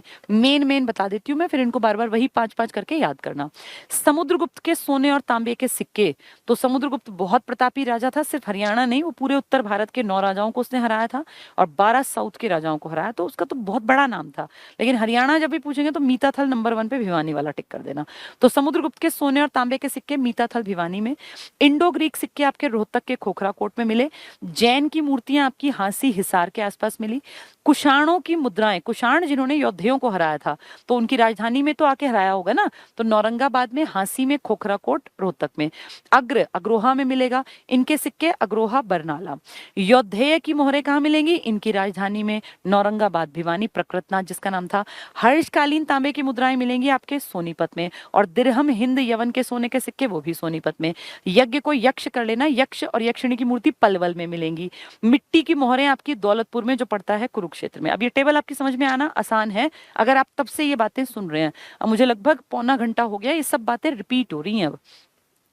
कुविंद, ये कुणिंद लिखना था, कुणिंदों से संबंधित। कुणिंद कहाँ है, ऊपर के हिस्से में, तो कॉमन सेंस लगाओ। कुणिंदों से संबंधित सिक्के करनाल, बूडिया, सुध और जगाधरी यानी यमुनानगर में, अंबाला वाली बेल्ट में। कुषाण शैली के का द्वार स्तंभ, कुषाण यानी कनिष्क, इनका द्वार स्तंभ आपके बिल्कुल बीच के रोहतक में, खोखरा कोट वाले इलाके में। सिक्के ढालने के सांचे आपके कई जगह मिले, जिनमें रोहतक का खोखरा कोट है, औरंगाबाद पलवल का और बोहर। हड़प्पा कालीन सभ्यता के अवशेष मिले हैं बहुत सारे, लेकिन मेन इन्होंने लिख दिया हिसार, फतेहाबाद, भिवानी भी लिख सकते हैं, कोई दिक्कत नहीं है।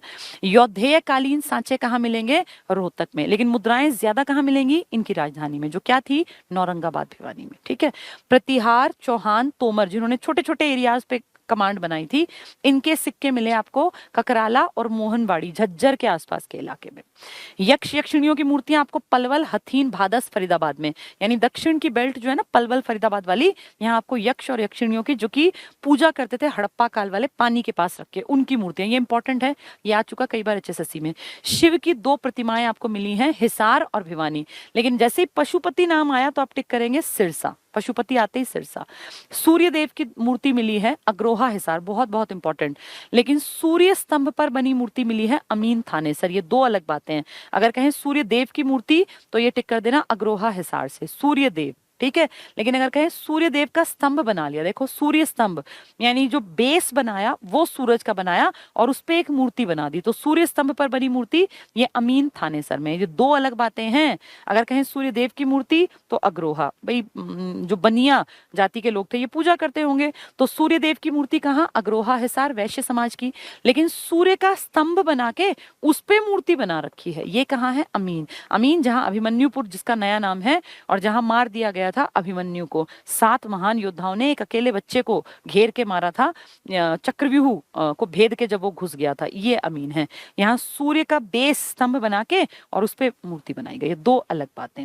महात्मा बुद्ध की 2 संपूर्ण मूर्तियां कहाँ मिली, रोहतक ब्रह्मवास में। रोहतक याद कर लो, रोहतक पूरी महात्मा बुद्ध की मूर्तियां। और महात्मा बुद्ध के सिर की, सिर्फ सिर की मूर्तियां ये रोहतक में भी है। मोहनबाड़ी, मोहनबाड़ी आप समझ जाओ, झज्जर, कुरुक्षेत्र और गुड़गांव, यानी सिर्फ सिर की मूर्तियां मिली हैं और महात्मा बुद्ध की संपूर्ण मूर्तियां मिली हैं रोहतक और नौरगांव से। ठीक है, तो ये थोड़ा थोड़ा ना बार बार पढ़ने से याद होगा। इसका कुछ ऐसा नहीं होता कि आप ये सोचो कि भाई मैं बिना पढ़े इसको पास कर लेंगे, नहीं, मेहनत मांगेगी हिस्ट्री, क्योंकि हिस्ट्री बार बार पढ़नी पड़ती है ताकि हम भूले ना। नेक्स्ट क्या कहते हैं, करनाल, जगाधरी, बूढ़िया। जगाधरी बूढ़िया तो यमुनानगर हो गया, और सुधवी यमुनानगर आदि जगहों से कुनिंदों के सिक्के प्राप्त हुए हैं। ये बात ना सिर्फ 10 है मुश्किल से, लेकिन इसको बार बार लिखवाया मैंने ताकि आपको ये याद हो जाए, क्योंकि मुझे पता है चैप्टर याद नहीं होता, इसको बहुत मेहनत करते हैं, फिर कंफ्यूज। अब जैसे ही कुनिंद आए आपके दिमाग में पिक्चर होनी चाहिए, ये अंबाला वाली बेल्ट की बात करेंगे, तो इसमें किस किस का नाम लेंगे, ये यमुनानगर का, अंबाला का, कुरुक्षेत्र, इसके आसपास का, तो वही बात कर रहे हैं ये। मीताथल भिवानी ना, इससे समुद्रगुप्त के सिक्के, बार बार आ रहा है ये भी, समुद्रगुप्त के सिक्के कहां से मिले हैं, मीताथल भिवानी से। समुद्रगुप्त बड़ा प्रतापी राजा। खोखरा कोट जो रोहतक में है, सुध जो आपके यमुनानगर में है, बूढ़िया जो यमुनानगर है, इनसे पूर्व मध्यकालीन प्रतिहार, तोमर जिन्होंने दिल्ली बसाई थी, और चौहान जो कि 11वीं 12वीं शताब्दी में बहुत ज्यादा ताकतवर कम्युनिटी थी, आदि शासकों के सिक्के मिले हैं। यानी रोहतक से और यमुनानगर से जो मध्यकाल और प्राचीन काल के बीच के छोटे राजा थे ना, इनके सिक्के मिले हैं। ठीक है, यौधेय गणराज्य की मोहरें कहाँ मिलेंगी, इनकी राजधानी में। राजधानी क्या थी, भिवानी का नौरंगाबाद। लेकिन यौधेय कालीन सांचे कहाँ मिलेंगे, रोहतक में। अब देखो ये दो अलग बातें, जैसे थे ना सूर्यदेव की मूर्ति तो अग्रोहा, लेकिन सूर्य स्तंभ पर बनी तो अलग था, ऐसे ही ये दो अलग बातें हैं। योद्धियों के अगर सिक्के ज्यादा कहेंगे तो इनकी राजधानी में कहाँ थी, वो थी प्रकृतनाग, जिसका पुराना नाम था, नया नाम क्या था, भिवानी का नौरंगाबाद। ठीक है, और फिर ये कहेंगे इनके सांचे कहाँ मिले, तो खोखरा कोट में मिले। तो ये ध्यान रखना, दो अलग बातें हैं। अब बात करते हैं मूर्तियों की। क्या हरियाणा में मूर्तियां भी मिली हैं, सिक्के तो हमने देख लिए, हाँ मूर्तियां मिली हैं।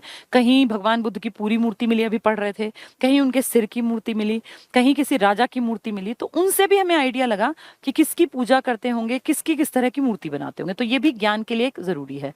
हरियाणा से प्राप्त अधिकतर मूर्तियां धार्मिक संप्रदाय, वैष्णव जो हिंदू धर्म में था, बौद्ध और जैन आदि धर्मों से संबंधित हैं। हालांकि कुछ धर्मेतर विषयों पर आधारित मूर्तियां भी मिली हैं, लेकिन कम, मेनली धार्मिक मूर्तियां। हरियाणा की 2 प्राचीन नदी, जैसे ही प्राचीन आए तो सरस्वती और दृष्टवती याद कर लेना, और आज कहें तो घग्गर और यमुना, तो ये 4 नदियां आपको याद रखनी है हरियाणा में। तो हरियाणा की 2 प्राचीन की बात कर रहे हैं, तो सरस्वती और दृष्टवती के किनारे सैंधव लोगों की बस्तियां थी। सैंधव कौन, सिंधु घाटी वाले। सिंधु घाटी कौन, जिनके बारे में आपने हिस्ट्री में बहुत अच्छी तरह से पढ़ा होगा, नहीं पढ़ा तो आपको पढ़ना पड़ेगा, क्योंकि सिंधु का बहुत ज्यादा प्रभाव हमारे हरियाणा पर था। इनफैक्ट सबसे बड़ी साइट जो इंडिया में है हरियाणा में, वो राखी गढ़ी तो है आपकी, तो ये बहुत इंपॉर्टेंट है। हरियाणा में मूर्ति कला में पहला गांव किलोई रोहतक के शिव के मुखलिंगम को, और दूसरा गांव बेरी झज्जर के मुखलिंगम है। तो कहते हैं सबसे पहली जो मूर्तियां, सबसे प्राचीन मूर्तियां जो साक्ष्य आपके पास हैं, एक किलोई रोहतक का गांव है और एक बेरी झज्जर का गांव है। बेरी झज्जर से आपके जो फर्स्ट सीएम थे वो संबंधित थे, और किलोई से आपके जो ये हुड्डा जी है ना, ये संबंधित। तो ऐसे ही याद कर लेना कि सबसे प्राचीन मूर्तियां अगर पूछेंगे तो एक किलोई रोहतक वाले में और एक बेरी झज्जर वाले में शिव जी से जुड़ी है, तो शिव का बहुत ज्यादा मान्यता थी हमारे यहाँ। तो हरियाणा में मूर्ति कला में पहला गांव किलोई रोहतक का, शिव के मुखलिंगम का, और दूसरा गांव बेरी झज्जर के मुखलिंगम है। सबसे पुरानी मूर्तियां ये हरियाणा की। ये मुखलिंगम चित्तीदार लाल पत्थर पर उकेरी गई आकृति के रूप में है। तो एक पत्थर था जो जिसपे चित्ती छोटे छोटे छेद टाइप होते हैं, उस पे बनाई गई हैं। तो सबसे प्राचीन मूर्तियां जो आपके पास हैं वो एक बेरी के गांव के मंदिर में बताते हैं मिली थी, और एक आपके किलोई के मंदिर में। ठीक है, ये शिव जी की हैं दोनों। गुप्तों के टाइम में तो फिर मूर्तियां बहुत बनेंगी, गुप्तों के टाइम में तो मंदिर बनेंगे। और ये होता है ना शिखर, जैसे मंदिर की वो होती है ना ऐसे ट्रायंगल शेप में ऊपर, तो उसे कहते हैं शिखर युक्त मंदिर। पहले मंदिर क्या थे कि हल्के नॉर्मल से मंदिर बना दिया, लेकिन फिर धीरे धीरे मंदिर शिखर वाले बने, ऐसे ट्रायंगल शेप में। आप देखना अपने गाँव में, आपके गाँव के मंदिर घर जैसे नहीं होंगे, घर की तो नॉर्मल दीवारें होती हैं, उसको ऐसे ऊपर की तरफ शिखर बनाया जाता है। तो ये गुप्त काल की देन है। गुप्तकालीन रोहतक का वराह का मंदिर है, कोसली का विष्णु मंदिर है, बांस पेटवाड़ा का हरिहर का मंदिर है, और झज्जर का बुद्ध, हांसी का वराह, ये प्रमुख कलाकृतियां हैं। तो गुप्त काल में तो बहुत ज्यादा मंदिर बने, लेकिन दो पुरानी मूर्तियां कहें तो बेरी झज्जर वाली और एक रोहतक के किलोई वाली, ठीक है, शिव जी की है वो। हरियाणा के कलायत नामक स्थान पर उत्तर गुप्तकालीन ईंटों से निर्मित दो शिखर युक्त, मैंने शिखर बताया आपको, ऐसे ट्रायंगल जो ऊपर होता है, शिखर युक्त मंदिर हैं। तो पूछ लेंगे शिखर युक्त मंदिर का उदाहरण दो जरा हरियाणा में, तो तुम कहोगे कलायत गांव में, ठीक है। कलायत कहाँ पड़ता है? कैथल में। ये शिखर युक्त हैं जो आद्य ऐतिहासिक काल यानी बहुत पुराने और मध्यकाल के बीच के समय के प्रतीत होते हैं। तो पूछेंगे हरियाणा में शिखर युक्त मंदिर कहाँ पाए गए, तो आप कहोगे कलायत कैथल में शिखर युक्त मंदिर मिले। वैसे कहेंगे सबसे पुरानी मूर्तियां, तो आप कहोगे एक बेरी के मंदिर में शिवजी की मूर्ति और एक आपके किलोई की शिवजी की मूर्ति, ये प्राचीन मूर्तियां हैं। लेकिन शिखर युक्त मंदिर पूछ लिया तो आप कहोगे कलायत में है, कैथल में, ठीक है। हरियाणा से प्राप्त कुछ धार्मिक मूर्तियां पक्की मिट्टी टेराकोटा से बनी हुई हैं।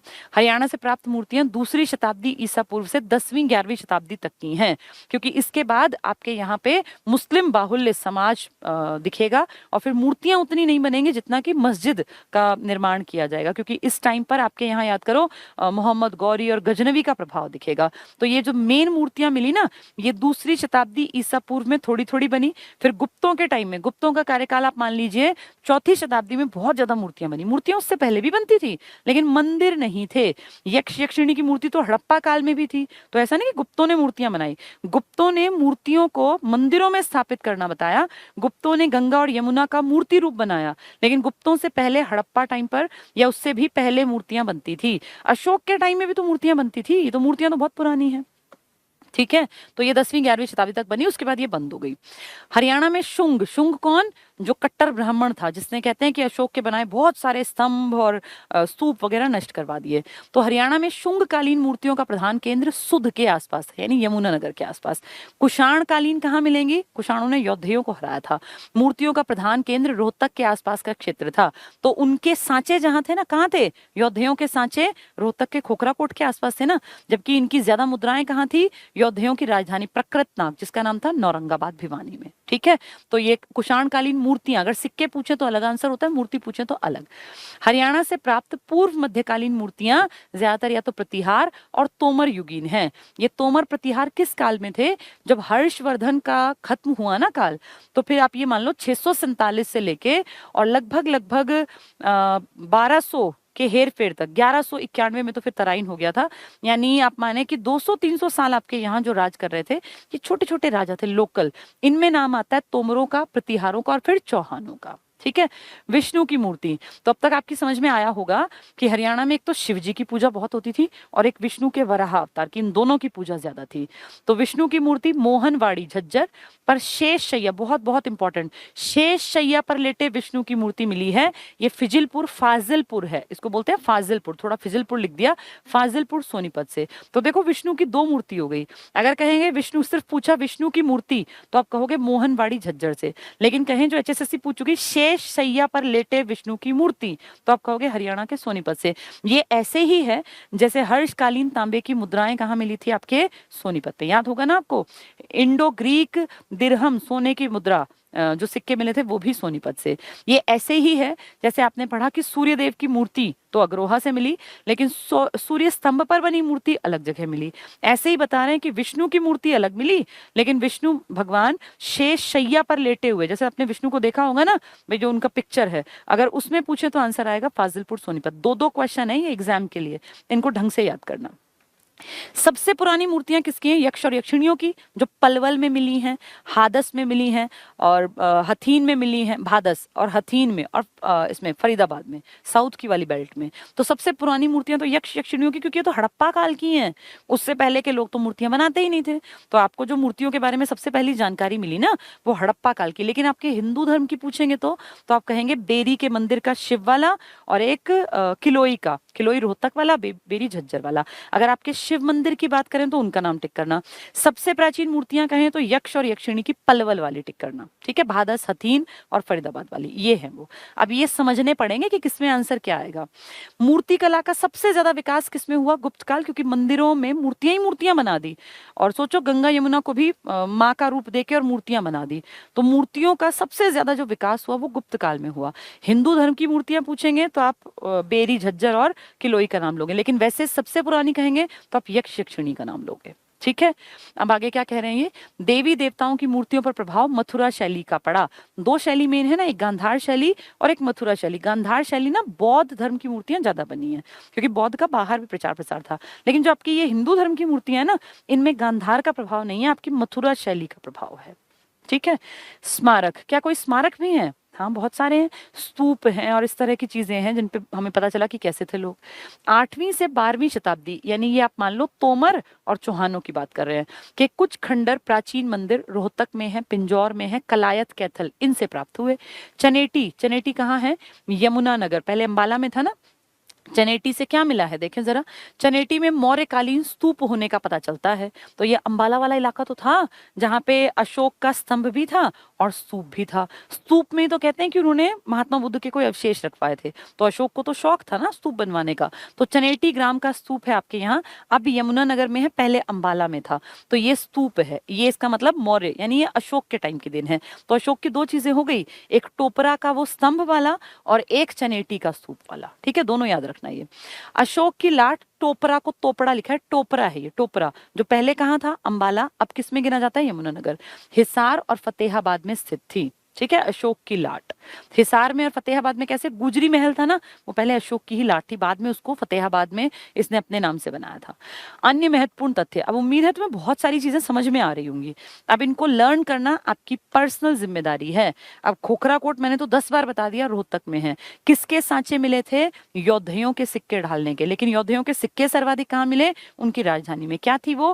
प्रकृतनाग, जिसको हम कहते हैं नौरंगाबाद। औरंगाबाद क्या है? पलवल। यक्ष यक्षिणियों की मूर्ति कहाँ मिली? पलवल में। ये याद करने पड़ते हैं, ये सब याद ही करते हैं, इसका कोई तरीका नहीं है। और अगर शॉर्ट ट्रिक्स बताओगे तो शॉर्ट ट्रिक इतनी हो जाएंगी कि तुम उसमें ही कंफ्यूज हो जाओगे। तो इसको बार बार सुनो, पढ़ो, फिर अपना लाइन हाथ लगा के 5-5-5-5 याद करो। 5-6 दिन काम करना, हफ्ते भर के अंदर आपको सारे शब्द याद होंगे कि क्या कहाँ मिला है, पर पढ़ना पड़ेगा, ठीक है। अन्य महत्वपूर्ण तथ्य देखें, कृष्ण और उनके कार्यों से संबंधित चित्रकला रेवाड़ी में मिली है। तो कृष्ण भगवान का जो चित्रकला थी ना, कृष्ण को एक मूर्ति और चित्र के रूप में उकेरना, ये रेवाड़ी में मिला। आप अच्छी तरह जानते हो रेवाड़ी, रेवतवाड़ी, रेवती जो राजा की बेटी थी, जो बलराम की पत्नी थी, उनके नाम पर था। राव यहीं के लोग थे। हरियाणा का नए पद्धति से बसाया पहला शहर करनाल है। अगर कहें हरियाणा का बहुत इंपॉर्टेंट नवीनतम पद्धति से बसा पहला शहर आपका, तो आप कहेंगे करनाल, जो आपकी सीएम सिटी भी आज। जगाधरी के निकट सुध है, जिसको पहले शत्रुघ्न बोलते थे, पेपर में सुध ना आए और कहते हैं 12 खड़ी कहाँ मिली, तो आप ढूंढते रहना सुध, उसी का नाम क्या था? शत्रुघ्न। शत्रुघ्न मतलब शत्रु का नाश करने वाला। सुध से प्राप्त उत्तर वैदिक काल के काले चमकीले मृद भांड, मतलब मिट्टी के बर्तन। थानेसर का स्तूप, जो कि मैंने बताया आपको, किसने बनवाया था? अशोक ने। हिसार और टोपरा से प्राप्त हुए हैं। तो बहुत सारी चीजें मिली हैं पुराने टाइम की। हरियाणा में पिंजौर काल का यानी पंचकुला क्षेत्र में 10 स्थलों से निम्न पुरा पाषाण काल के औजार मिले हैं। यानी यहाँ से वो छेनी और इस तरह के जो पत्थर वत्थर, पूरा पाषाण काल, जब आदमी पढ़ना लिखना तो बहुत दूर की बात है, उसको बैठ के एक जगह रोटी खानी भी नहीं आती थी। पाषाण काल, जब वो क्या करता था? पाषाण पत्थरों का यूज करता था, जानवरों को प्रहार करके मारता था और उनको कच्चों को ही खा जाता था, वो पाषाण काल था। उस टाइम के साक्ष्य मिले हैं आपके कालका और पिंजौर में। कहते हैं यहाँ 1.5 करोड़ साल पुरानी एक खोपड़ी मिली थी। तो उससे अंदाजा लगाया कि भाई कितनी पुरानी, 1.5 करोड़ साल पहले। इसका मतलब आदि मानव थे यहाँ, तभी तो पूरा पाषाण काल होगा ना। इंसान जब था तब तो उसने लिखना पढ़ना और चीजें सीख ली थी। तो उसके बारे में बता रहे हैं। कहाँ से मिला? पिंजौर कालका से। हरियाणा के हिसार में स्थित राखी गढ़ी, राखी गढ़ी बहुत इंपॉर्टेंट है, हड़प्पा से जुड़ा हुआ पुरास्थल, हड़प्पा सभ्यता का दूसरा बड़ा पुरास्थल है, क्योंकि सबसे बड़ा तो पाकिस्तान में है। इंडिया का सबसे बड़ा पूछेंगे तो आप कहेंगे राखी गढ़ी है, हरियाणा का, ठीक है।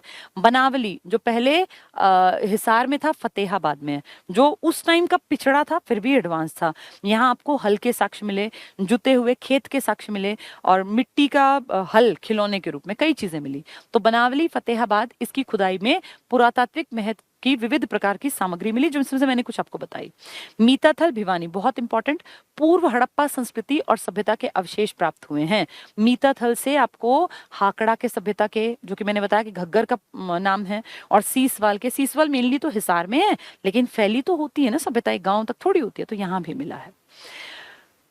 भिंडहाड़ा, ये भिंडाना भी है और ये भिंडहाड़ा भी है, इसके कई नाम हैं। ये ओल्डेस्ट स्पॉट है, सबसे पुराना स्थल हड़प्पा काल का। ये कई बार आ जाता है भिंडाना, भिंडाना, भिंडहारा या हाड़ा एक ही है। से हाकड़ा, हाकड़ा बताया ना मैंने पुरानी, या हकरा इसी का नाम है, संस्कृति और पूर्व हड़प्पा संस्कृति के अवशेष मिले हैं। तो भिंडारा बहुत इंपॉर्टेंट है। बालू जो कि कैथल में पड़ता है, बालू। भगवानपुरा जो कि आपके कुरुक्षेत्र में है। सीसवाल आप जानते हैं हिसार में है। मदीना और गिरावड़ ये रोहतक में है, जैसे खोखरा कोट था ना, ऐसे हैं ये। आदि के उत्खनन के काफी पुरातात्विक साक्ष्य प्राप्त हुए हैं, जो हरियाणा के प्राचीन महत्व को बताते हैं। तो आपके यहाँ पे करनाल में, कुरुक्षेत्र में, रोहतक में, भिवानी में, सीसवाल मतलब इसमें हिसार में, फतेहाबाद में ढेरों साइट्स मिले हैं जो कि बताते हैं कि यहाँ बहुत पुराना कल्चर था। उनमें से कुछ के नाम लिख दिए। हरियाणा से प्राप्त 3 दर्जन से अधिक अभिलेख, क्योंकि 37 थे ना, तो 3 दर्जन 36 हो गए, इसलिए कह रहे हैं। 3 दर्जन से अधिक अभिलेखों में सबसे महत्वपूर्ण अंबाला के पास टोपरा से प्राप्त अशोककालीन। क्यों? क्योंकि ये ओल्डेस्ट है, इससे पुराना कुछ नहीं है आपके पास। ये किसका है? मौर्यों का। अशोक मौर्यों का ही तो पोता था, चंद्रगुप्त मौर्य का, तो सबसे पुराना है, सबसे महत्वपूर्ण भी है। यौधेय काल यानी मौर्यों के बाद का काल। यौधेय काल में रोहतक को बहुधान्यक कहा जाता था, जो हम कल पढ़ के आए थे। बहुधान्यक हमने पढ़ा था ना, रोहतक का नाम था। और नकुल दिग्विजय में इस शहर को बहुत सुंदर शहर बताया गया। चौहान वंश के राजा विग्रहराज चतुर्थ के 3 अभिलेख अभी हम पढ़ रहे थे, ये यमुनानगर से मिले, टोपरा के स्तंभ पर अंकित हैं। ये टोपरा पहले अंबाला में था, अब ये कहाँ गिना जाता है? टोपरा वाली जगह, अब ये यमुनानगर। तो उसके 3 स्तंभ थे, इसने लिखवाए थे विग्रहराज ने।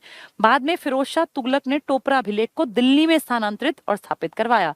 ये फिरोज शाह तुगलक मध्यकाल में आएगा ना तुगलकों में, और ये 2 स्तंभ उठवाएगा, एक हमारे टोपरा से और एक मेरठ से। वो दोनों अशोक के हैं, और दोनों को उठवा के वो कहाँ लगवा लेगा? अपने वहां पर, अपनी राजधानी दिल्ली, फिरोज शाह कोटला का जो मैदान है ना, उसके साथ।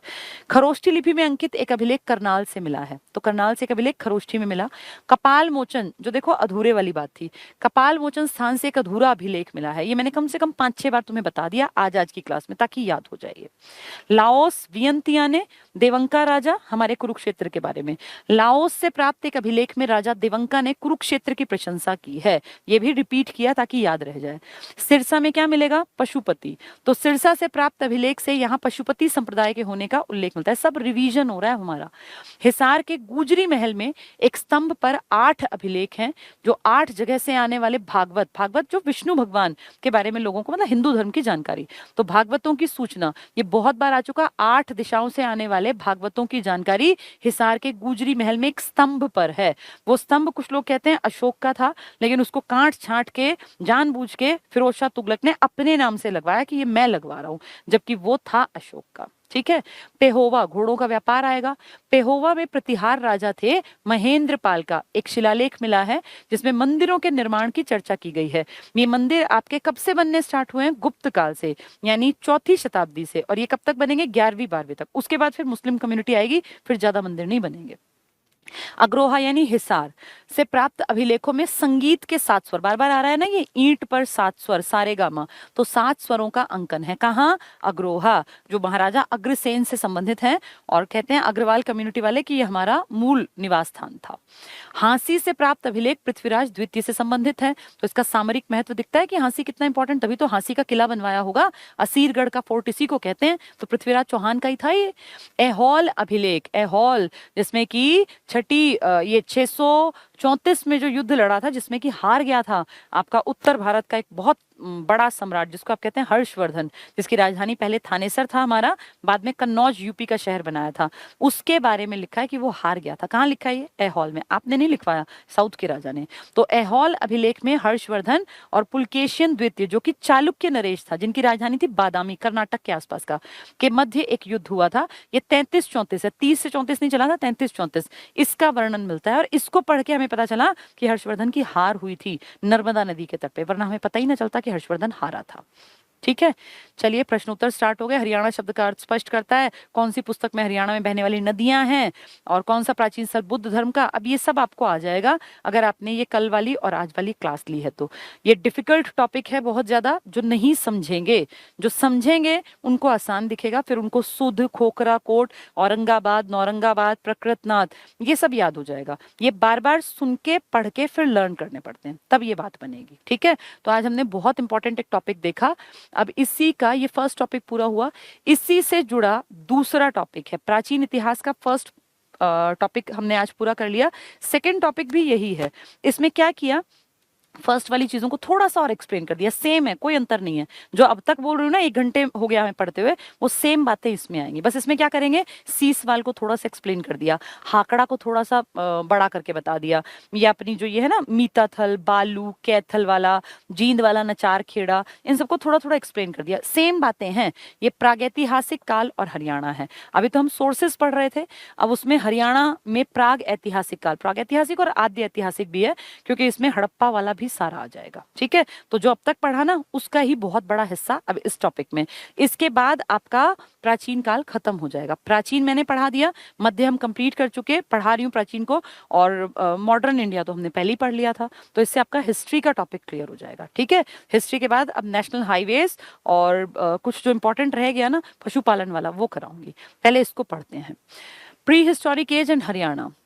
कुछ विद्वान जैसे परशुराम, परशुराम हम क्यों पढ़ के आए, क्योंकि ब्राह्मण धर्म मानता है कि परशुराम हमारे इनके हम वंशज हैं। तो परशुराम, जिन्हें हरि के नाम से संबोधित किया जाता है, इनके नाम से हरियाणा शब्द की उत्पत्ति मानी जाती है। ऐतिहासिक स्रोतों की दृष्टि से हरियाणा के इतिहास को 3 भागों में बांटा जाता है। एक प्रागैतिहासिक काल, जिसका कुछ लिखित नहीं मिला, एक आद्य ऐतिहासिक, लिखित मिला, हमें पढ़ना नहीं आता, ऐतिहासिक लिखित भी है और हमें पढ़ना भी आ गया। प्रागैतिहासिक काल की वो खोपड़ी मिली और उसके बारे में हमें क्या पता, बस अंदाजा लगा लिया। आद्य ऐतिहासिक का हड़प्पा का मिला, लिखा है पर हमें पढ़ना नहीं आया। ऐतिहासिक का ये जो ब्राह्मी लिपि में लिखे लेख पढ़े आपने, अभी आपने पढ़ा 12 खड़ी वाला, या आपने पढ़ा संस्कृत वाला, या अशोक की बातें, तो वो सब पढ़ना तो आ गया आपको, वो ऐतिहासिक है। ठीक है, अभी कहते हैं प्रागैतिहासिक काल, तो इसके बारे में कैसे पता चलेगा, इनके औजारों से। पाषाण काल, नव पाषाण काल, फिर जब ये पत्थर थे तो कैसे पहले बड़े बड़े भारी भारी पत्थर लेके मारते थे, फिर इन्होंने पत्थर को शेप देना स्टार्ट किया, फिर इन्होंने आग की खोज की, फिर उन्होंने थोड़ी थोड़ी लाइफ को स्टेबल ढंग से जीना सीखा। तो ये बहुत पुराने लोग थे। तो प्रागैतिहासिक काल, प्राग मतलब बहुत पुराना, जिस काल का लिखित विवरण उपलब्ध नहीं है, लिखेंगे कहाँ से, अभी तो लाइफ ही जीनी नहीं आती थी ढंग से, उस काल को प्रागैतिहासिक काल कहते हैं।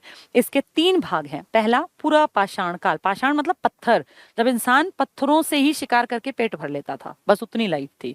इस काल के पाषाण उपकरण पिंजौर से, वो मिले पत्थर के औजार, धामली, सुकेतड़ी, अहिया, पपलीना, चंडीगढ़, फिरोजपुर, झिरका, कोटला, छोटी छोटी जगह, कोई कोई जैसे किसी खेत में मिल गया, कहीं रोड बना रहे थे वहां कुछ मिल गया, तो आइडिया लगाया यार ये तो कोई औजार लग रहा है। फिर उसको रिसर्च किया थोड़ा, तो देखा हाँ ये उस टाइम के लोग शायद आज से 10,000 साल पहले ऐसे हथियारों का यूज करते होंगे जानवरों को मारने में। तो ये सब जगह बताई है। आदि स्थलों से प्राप्त हुए, ये याद नहीं करना, सिर्फ समझना है। ये छोटे गोल चपटे पत्थरों के रूप में, पत्थर उठा के मारते होंगे। पत्थर कैसे आए, या तो पहाड़ों से आए होंगे या नदियों के साथ बहकर आए होंगे, तो हजारों साल पुरानी बातें हैं, तब से ये पत्थर यूज कर रहे हैं।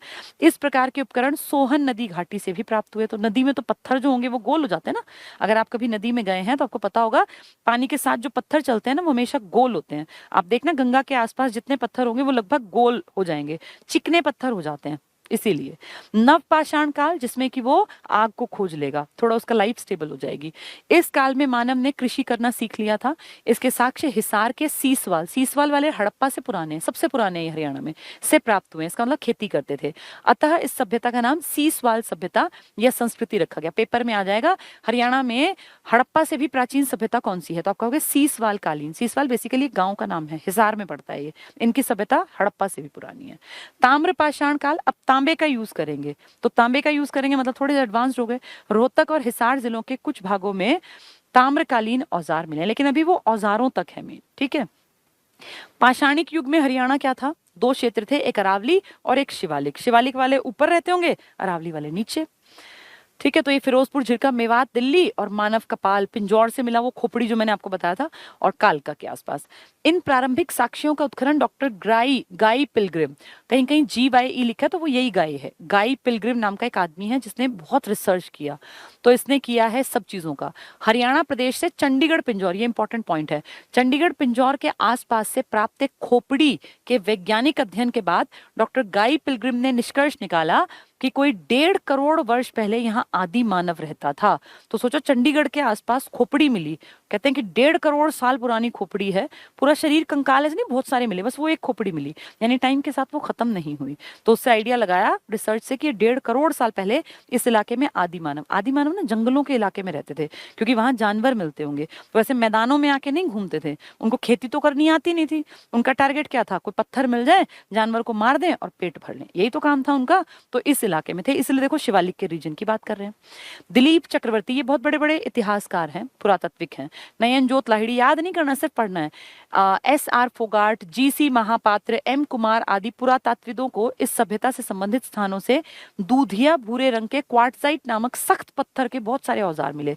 तो क्वार्टजाइट के औजार, अगर आप कभी जाएंगे ना तो चंडीगढ़ में एक बहुत सुंदर म्यूजियम है, देखने लायक, मैंने देखा है, वहां आप जाएंगे तो आपको एक आइडिया लगेगा कि लाइफ कैसे कैसे परिवर्तित हुई। उसमें कई फ्लोर्स पे बना रखा है और आदि मानव से आज तक के मानव को बड़े अच्छे ढंग से उन्होंने समझा रखा है। तो उसमें बहुत बड़े बड़े से आदि मानव के उन्होंने, जैसे होता है ना पुतले टाइप में दिखा रखे हैं, उनके औजार भी रखे हुए हैं। तो वहां जाके आप आइडिया लगाएं कि इस तरह से लाइफ थी पहले। तो पत्थर के क्वार्टजाइट तो नेचर से मिलेगा, पत्थर तो भैया नेचर से तो मिलेगा, इंसान थोड़ी बनाएगा। पत्थर के बहुत औजार मिले, तो उसको वो काट छाट के ठीक करते मारने के लिए।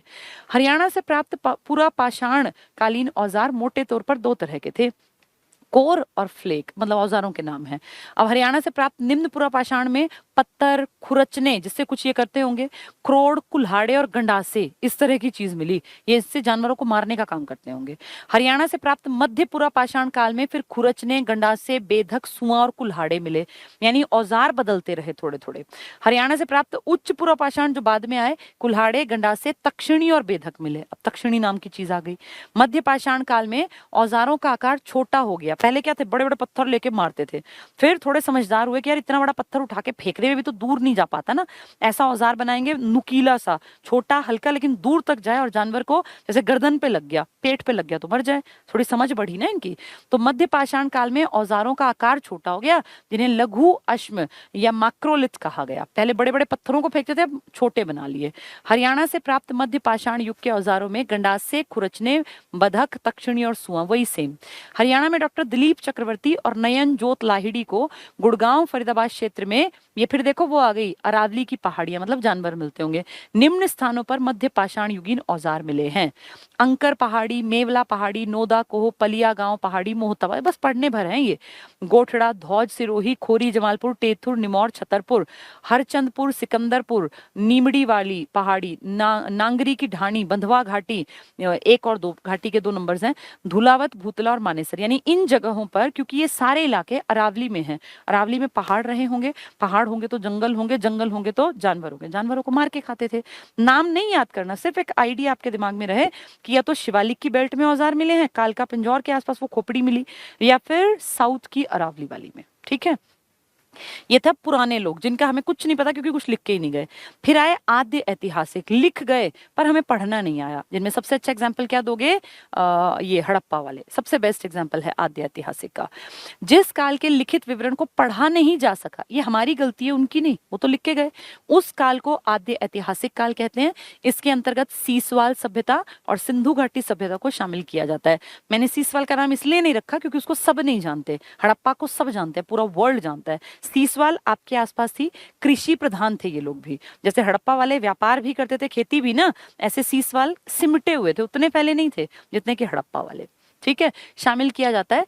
इस काल के पूरा विशेष हरियाणा के विभिन्न स्थलों से खोजे गए हैं। सीसवाल मेन है हिसार में, लेकिन फैली ये दूर दूर भिवानी तक भी थी, मीताथल में भी। सीसवाल सभ्यता, अब इसको डिटेल से पढ़ाएंगे सीसवाल को, जो कहाँ है, सूरजभान नाम के एक बहुत बड़े आपके यहाँ पे आदमी हुए हैं जिन्होंने बहुत काम किया हरियाणा के लिए, उनका बहुत बड़ा योगदान है। ये सभ्यता मुख्य रूप से हिसार जिले में है, जिसकी खुदाई डॉक्टर सूरजभान के नेतृत्व में 1969 गांधी के 100 साल पूरे होने पर की गई थी। ये हिसार में, सिरसा में, रेवाड़ी में, गुड़गांव में, यानी कई बेल्ट के आसपास फैली हुई है, सीसवाल। लेकिन सीसवाल खुद कहाँ है? हिसार में। सबसे पहले सीसवाल के लोग दृष्टवती नदी की घाटी में आकर बसे। तो पूछेंगे सबसे पहले सीसवाल वाले कहाँ आए, तो तुम कहोगे दृष्टवती नदी की घाटी में। ठीक है, ये प्राचीन है ना, तो उस टाइम सरस्वती दृष्टवती दो ही मेन नदियां थी। पुरातत्ववेताओं के अनुसार 2500 ईसा पूर्व के आसपास राजस्थान की तरफ से कुछ कृषक लोगों द्वारा दृष्टवती नदी की घाटी में आकर बसने और कृषि कार्य शुरू करने के साथ ही हरियाणा में सीसवालीय संस्कृति का उदय हुआ। तो पुरातत्ववेता कहते हैं कि राजस्थान से कुछ लोग, क्योंकि उस टाइम पे क्या था, कहीं भी जाके बस जाओ, कोई प्रॉपर्टी किसी के नाम नहीं थी, राजस्थान से कुछ लोग खेती करने का टारगेट बना के हरियाणा के हिसार के आसपास आके बसने लग गए। उस टाइम क्या था, 100 लोग 200 लोग बहुत बड़ी बात थी, जनसंख्या ज्यादा नहीं थी। तो उन्होंने जिस कल्चर को आगे बढ़ावा दिया, जिस गांव में वो आकर रहे, हमें जो साक्ष्य मिले वो सीसवाल में मिले, तो हमने कह दिया ये सीसवाल कालीन सभ्यता है। ठीक है, राजस्थान से आए। अब आप अच्छी तरह जानते हो हड़प्पा के साक्ष्य आपको जो मेजर मिले, जिसको आप कहते हो 100% श्योर, वो 2350 से हैं, और ये देखना 2500। तो इसका मतलब 2350, 2500, 150 सालों पुरानी है ये। किसके मुकाबले? हड़प्पा के मुकाबले। तो सबसे पुरानी कौन सी हुई? सीसवाल। इसके बाद हड़प्पा आएंगे। ठीक है, तो ये हरियाणा में आ गए। सीसवाल संस्कृति मुख्य रूप से क्या थी? कृषक सभ्यता थी, यानी ये खेती करते थे। ठीक है, हरियाणा के सीसवाल से संबद्ध स्थान, अब ये मैं सारे नहीं पढ़ूंगी, मैं मेजर जिले पढ़ देती हूँ, आप इनकी रीडिंग मार लेना, आएगा इतना डिटेल नहीं, लेकिन आपको जिले पता हो। तो सीसवाल हिसार में तो बेसिकली गांव का नाम है, सिरसा में मिले कुछ, कुछ फतेहाबाद में, कुछ चरखी दादरी में, रेवाड़ी में, गुड़गांव में और कैथल में। तो आप ये आइडिया लगाओ कि हिसार, सिरसा और रेवाड़ी नीचे की बेल्ट हो गई गुड़गांव वाली, और कहाँ बता रहे हैं? कैथल, थोड़ा सा ऊपर, यानी फैले पूरे में हुए थे, लेकिन उतने बड़े इलाके में नहीं जितने में कि आपके हड़प्पा वाले। तो ये उनके मुकाबले थोड़े कम थे, लेकिन क्योंकि पुराने 2500 ईसा पूर्व के, वो 2300 के। उल्टी डेट क्यों चल रही है? क्योंकि ईसा पूर्व है, तो ये इनके आसपास में। ठीक है, हरियाणा में सीसवाल संस्कृति से संबद्ध कुल 29 स्थान हैं। आपको वो लेख और वो सब कितने मिले थे? 37, 3 दर्जन से ज्यादा। कहेंगे सीसवाल के कितने, तो आप कहोगे 29। ये मेनली 4 नदियों के आसपास मिलेंगे। कहाँ कहाँ? ये दृष्टवती, सरस्वती, यमुना और घग्गर, इसके आसपास। क्योंकि आपने जो जिले अभी पढ़े हैं वो इन्हीं नदियों के आस, ये साहिबी तक जाएंगे, क्योंकि गुड़गांव की पट्टी का नाम आएगा ना। हरियाणा में सीसवाल संस्कृति से संबद्ध कुल 29 स्थान हैं। पुरातत्वविदों ने 29 ठिकानों का विकास क्रम 3 स्तरों में देखा। सबसे पहले ये कहाँ फैले देखना, पूरा पूरा मतलब सबसे पुराने सीसवाल की बस्तियां, फिर मध्य में जो बस्तियां आई, और फिर जो अंतिम सीसवाल की बस्तियां थी, क्योंकि बाद में तो ये नष्ट हो गए। तो एक तो पुराने, एक बीच वाले और एक अंतिम वाले। ठीक है, अब पुरा कहाँ मिली है, तो देखें कौन सी नदियों के पास। पुरातत्वविदों के अनुसार हरियाणा में कुल 13 पुरा, पुरा मतलब पुरानी, सीसवाल कालीन बस्तियां हैं।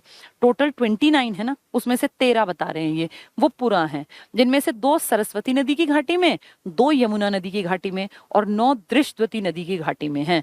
तो हरियाणा की सबसे इंपॉर्टेंट नदियों में सरस्वती और दृष्टवती पुरानी सभ्यता के टाइम पर थी। ठीक है, तो ये ऐसे याद नहीं करना सारा कुछ, बस एक आइडिया रखो कि दृष्टवती, यमुना और किसके पास है? ये सरस्वती के आसपास, पुरा वाली। ठीक है, इसके बाद मध्य, ये भी आसपास ही मिलेंगी।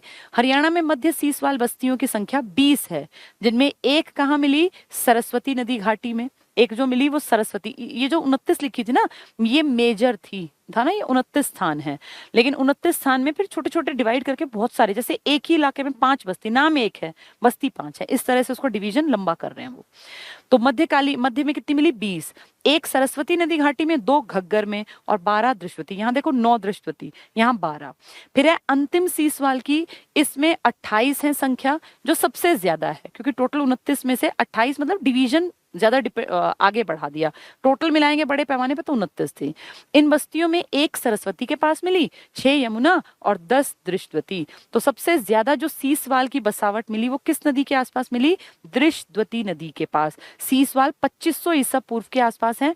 टिपिकल सीसवाल गांव का नाम पूछेंगे तो आप कहेंगे हिसार, अदरवाइज ये हिसार, सिरसा, फतेहाबाद, नीचे गुड़गांव, रेवाड़ी और ऊपर अगर देखें तो कुरुक्षेत्र, कैथल तक फैली हुई है। तो पूरे में फैली हुई है, तभी ये कह रहे हैं घग्गर का भी नाम ले रहे हैं, यमुना का भी, दृष्टवती का भी, ये कई नदियों का नाम ले रहे हैं इसी कारण से। ठीक है, और देखो आगे, और 11 साहिबी नदी की घाटी में। तो साहिबी क्यों पहुंच गए? क्योंकि गुड़गांव का नाम है। तो पूरे हरियाणा में कहीं कहीं चप्पे चप्पे पर, कहीं कहीं पर ये फैली हुई थी। ठीक है, अब नदियों में देखो, हमने देख लिया किस किस का नाम, दृष्टवती का नाम देखा हमने, सरस्वती का पुरानी हो गई, यमुना साहिबी आज की हो गई, और एक हमने क्या अलग से पढ़ा इसमें, घग्गर ये रहा। तो सारी नदियां आपको याद रखनी है। प्राचीन कहेंगे तो सरस्वती और दृष्टवती, आज की कहेंगे तो घग्गर और यमुना, और दक्षिण वाली कौन सी बेल्ट में, तो साहिबी नदी। ठीक है, 5 नदियों के आसपास ये सीसवाल वाले फैले हुए थे। इसके प्रमुख स्थल क्या क्या थे, तो सीसवाल सबसे इंपॉर्टेंट, हिसार वाला।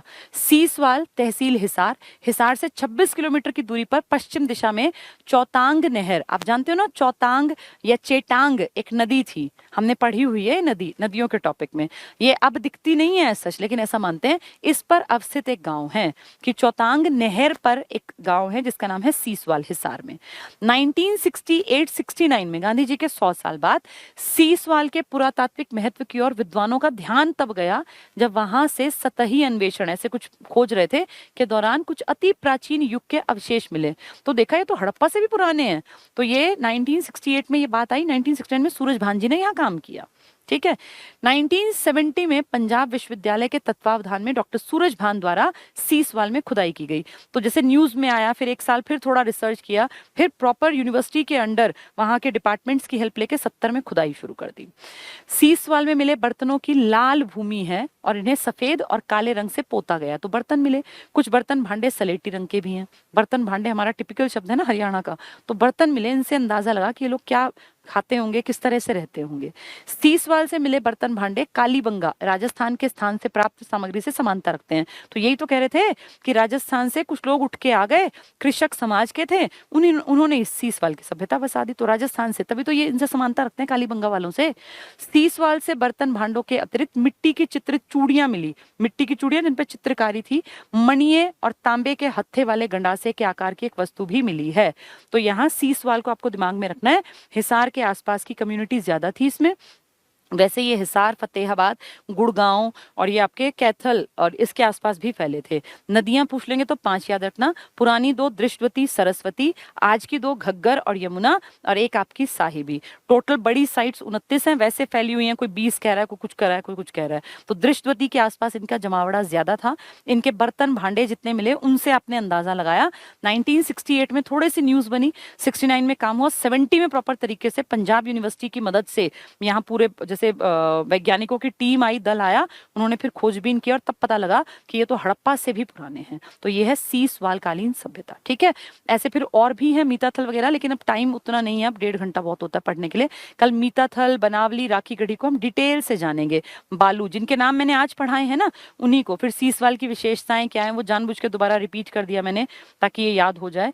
ये सब चीजें कल पढ़ लेंगे, कल इसको कंप्लीट कर लेंगे। तो कल हमारी हिस्ट्री ऑफ हरियाणा कंप्लीट हो जाएगी। इसमें 6 टॉपिक्स थे मेन जो मैंने सारे करा दिए। अब कल कंप्लीट हो जाएगा हिस्ट्री ऑफ हरियाणा। ठीक है, फिर उसके बाद देखते हैं अगला टॉपिक, या तो नेशनल हाईवेज का उठाएंगे या पशु जनगणना वाला। चलिए आज के लिए इतना ही, बस करो मैम जी, शीला नफरिया जी, बस करो, तो फिर सिलेबस कंप्लीट नहीं होगा।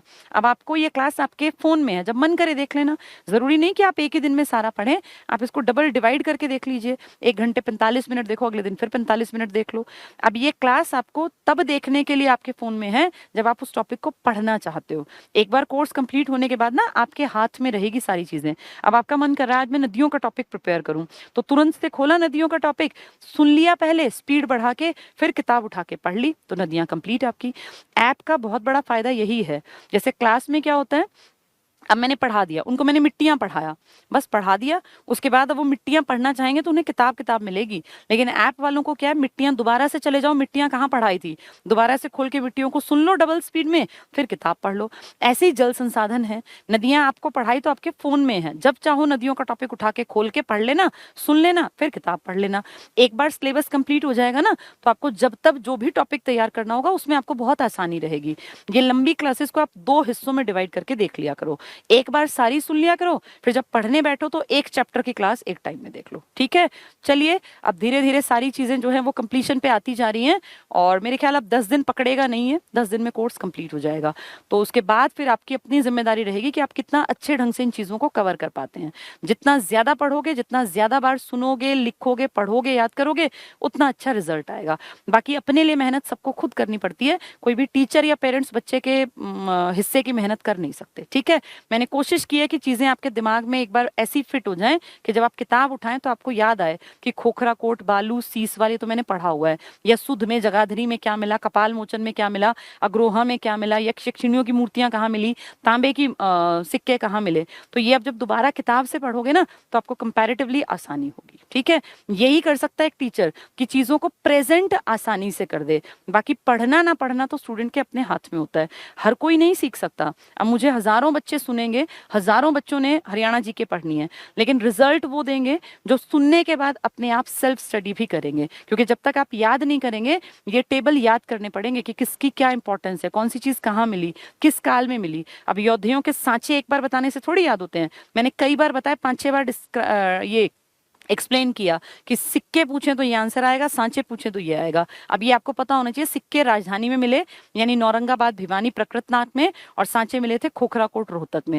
लेकिन पढ़ना पड़ेगा। सूर्यदेव की मूर्ति, स्तंभ पे बनी मूर्ति, ऐसे ही विष्णु भगवान की मूर्ति, शेष शैया पे लेटे विष्णु की मूर्ति, या फिर ये अपना दिरहम जो मिले वो कहाँ मिले, तो ये बार बार पढ़ने पड़ते हैं। ठीक है, बाकी खूब मेहनत करो, मेहनत का जवाब हमेशा भगवान देते हैं और प्रभु सुनते हैं। किस्मत हमेशा, ऐसा हो सकता है आपको लगे यार मेरी किस्मत में नहीं है, मेरी किस्मत में नहीं है, 1 बार 2 बार 4 बार, लेकिन फाइनली देखना, जो लोग अपने काम पे डटे रहते हैं, जो कर्म सिद्धांत का पालन करते हैं, फाइनली उन्हें जरूर जरूर जरूर कामयाबी मिल जाती है। ऐसे लाइफ में मैंने बहुत लोग देखे जिन्होंने लंबे लंबे टाइम तक एक स्ट्रगल का दौर देखा, लेकिन अगर वो स्ट्रगल करते रहे करते रहे करते रहे, वो लगातार पढ़ते रहे, मेहनत करते रहे, चाहे उनका सिलेक्शन हुआ या नहीं हुआ, उनका एक काम था कि मुझे पढ़ना ही पढ़ना है जब तक कि मेरा फाइनल सिलेक्शन ना हो जाए, उन लोगों ने कामयाबी हमेशा पाई है। जो ये सोच के बैठ गए कि यार मैं इतना नहीं पढ़ सकता, तो फिर सिलेक्शन नहीं होगा।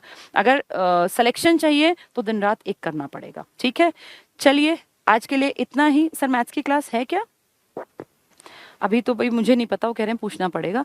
चलिए मेरी क्लास में इतना ही, और खूब पढ़ो, खुश रहो, जितना खुश रहोगे उतना अच्छा पढ़ पाओगे। ठीक है, थैंक यू, गुड नाइट।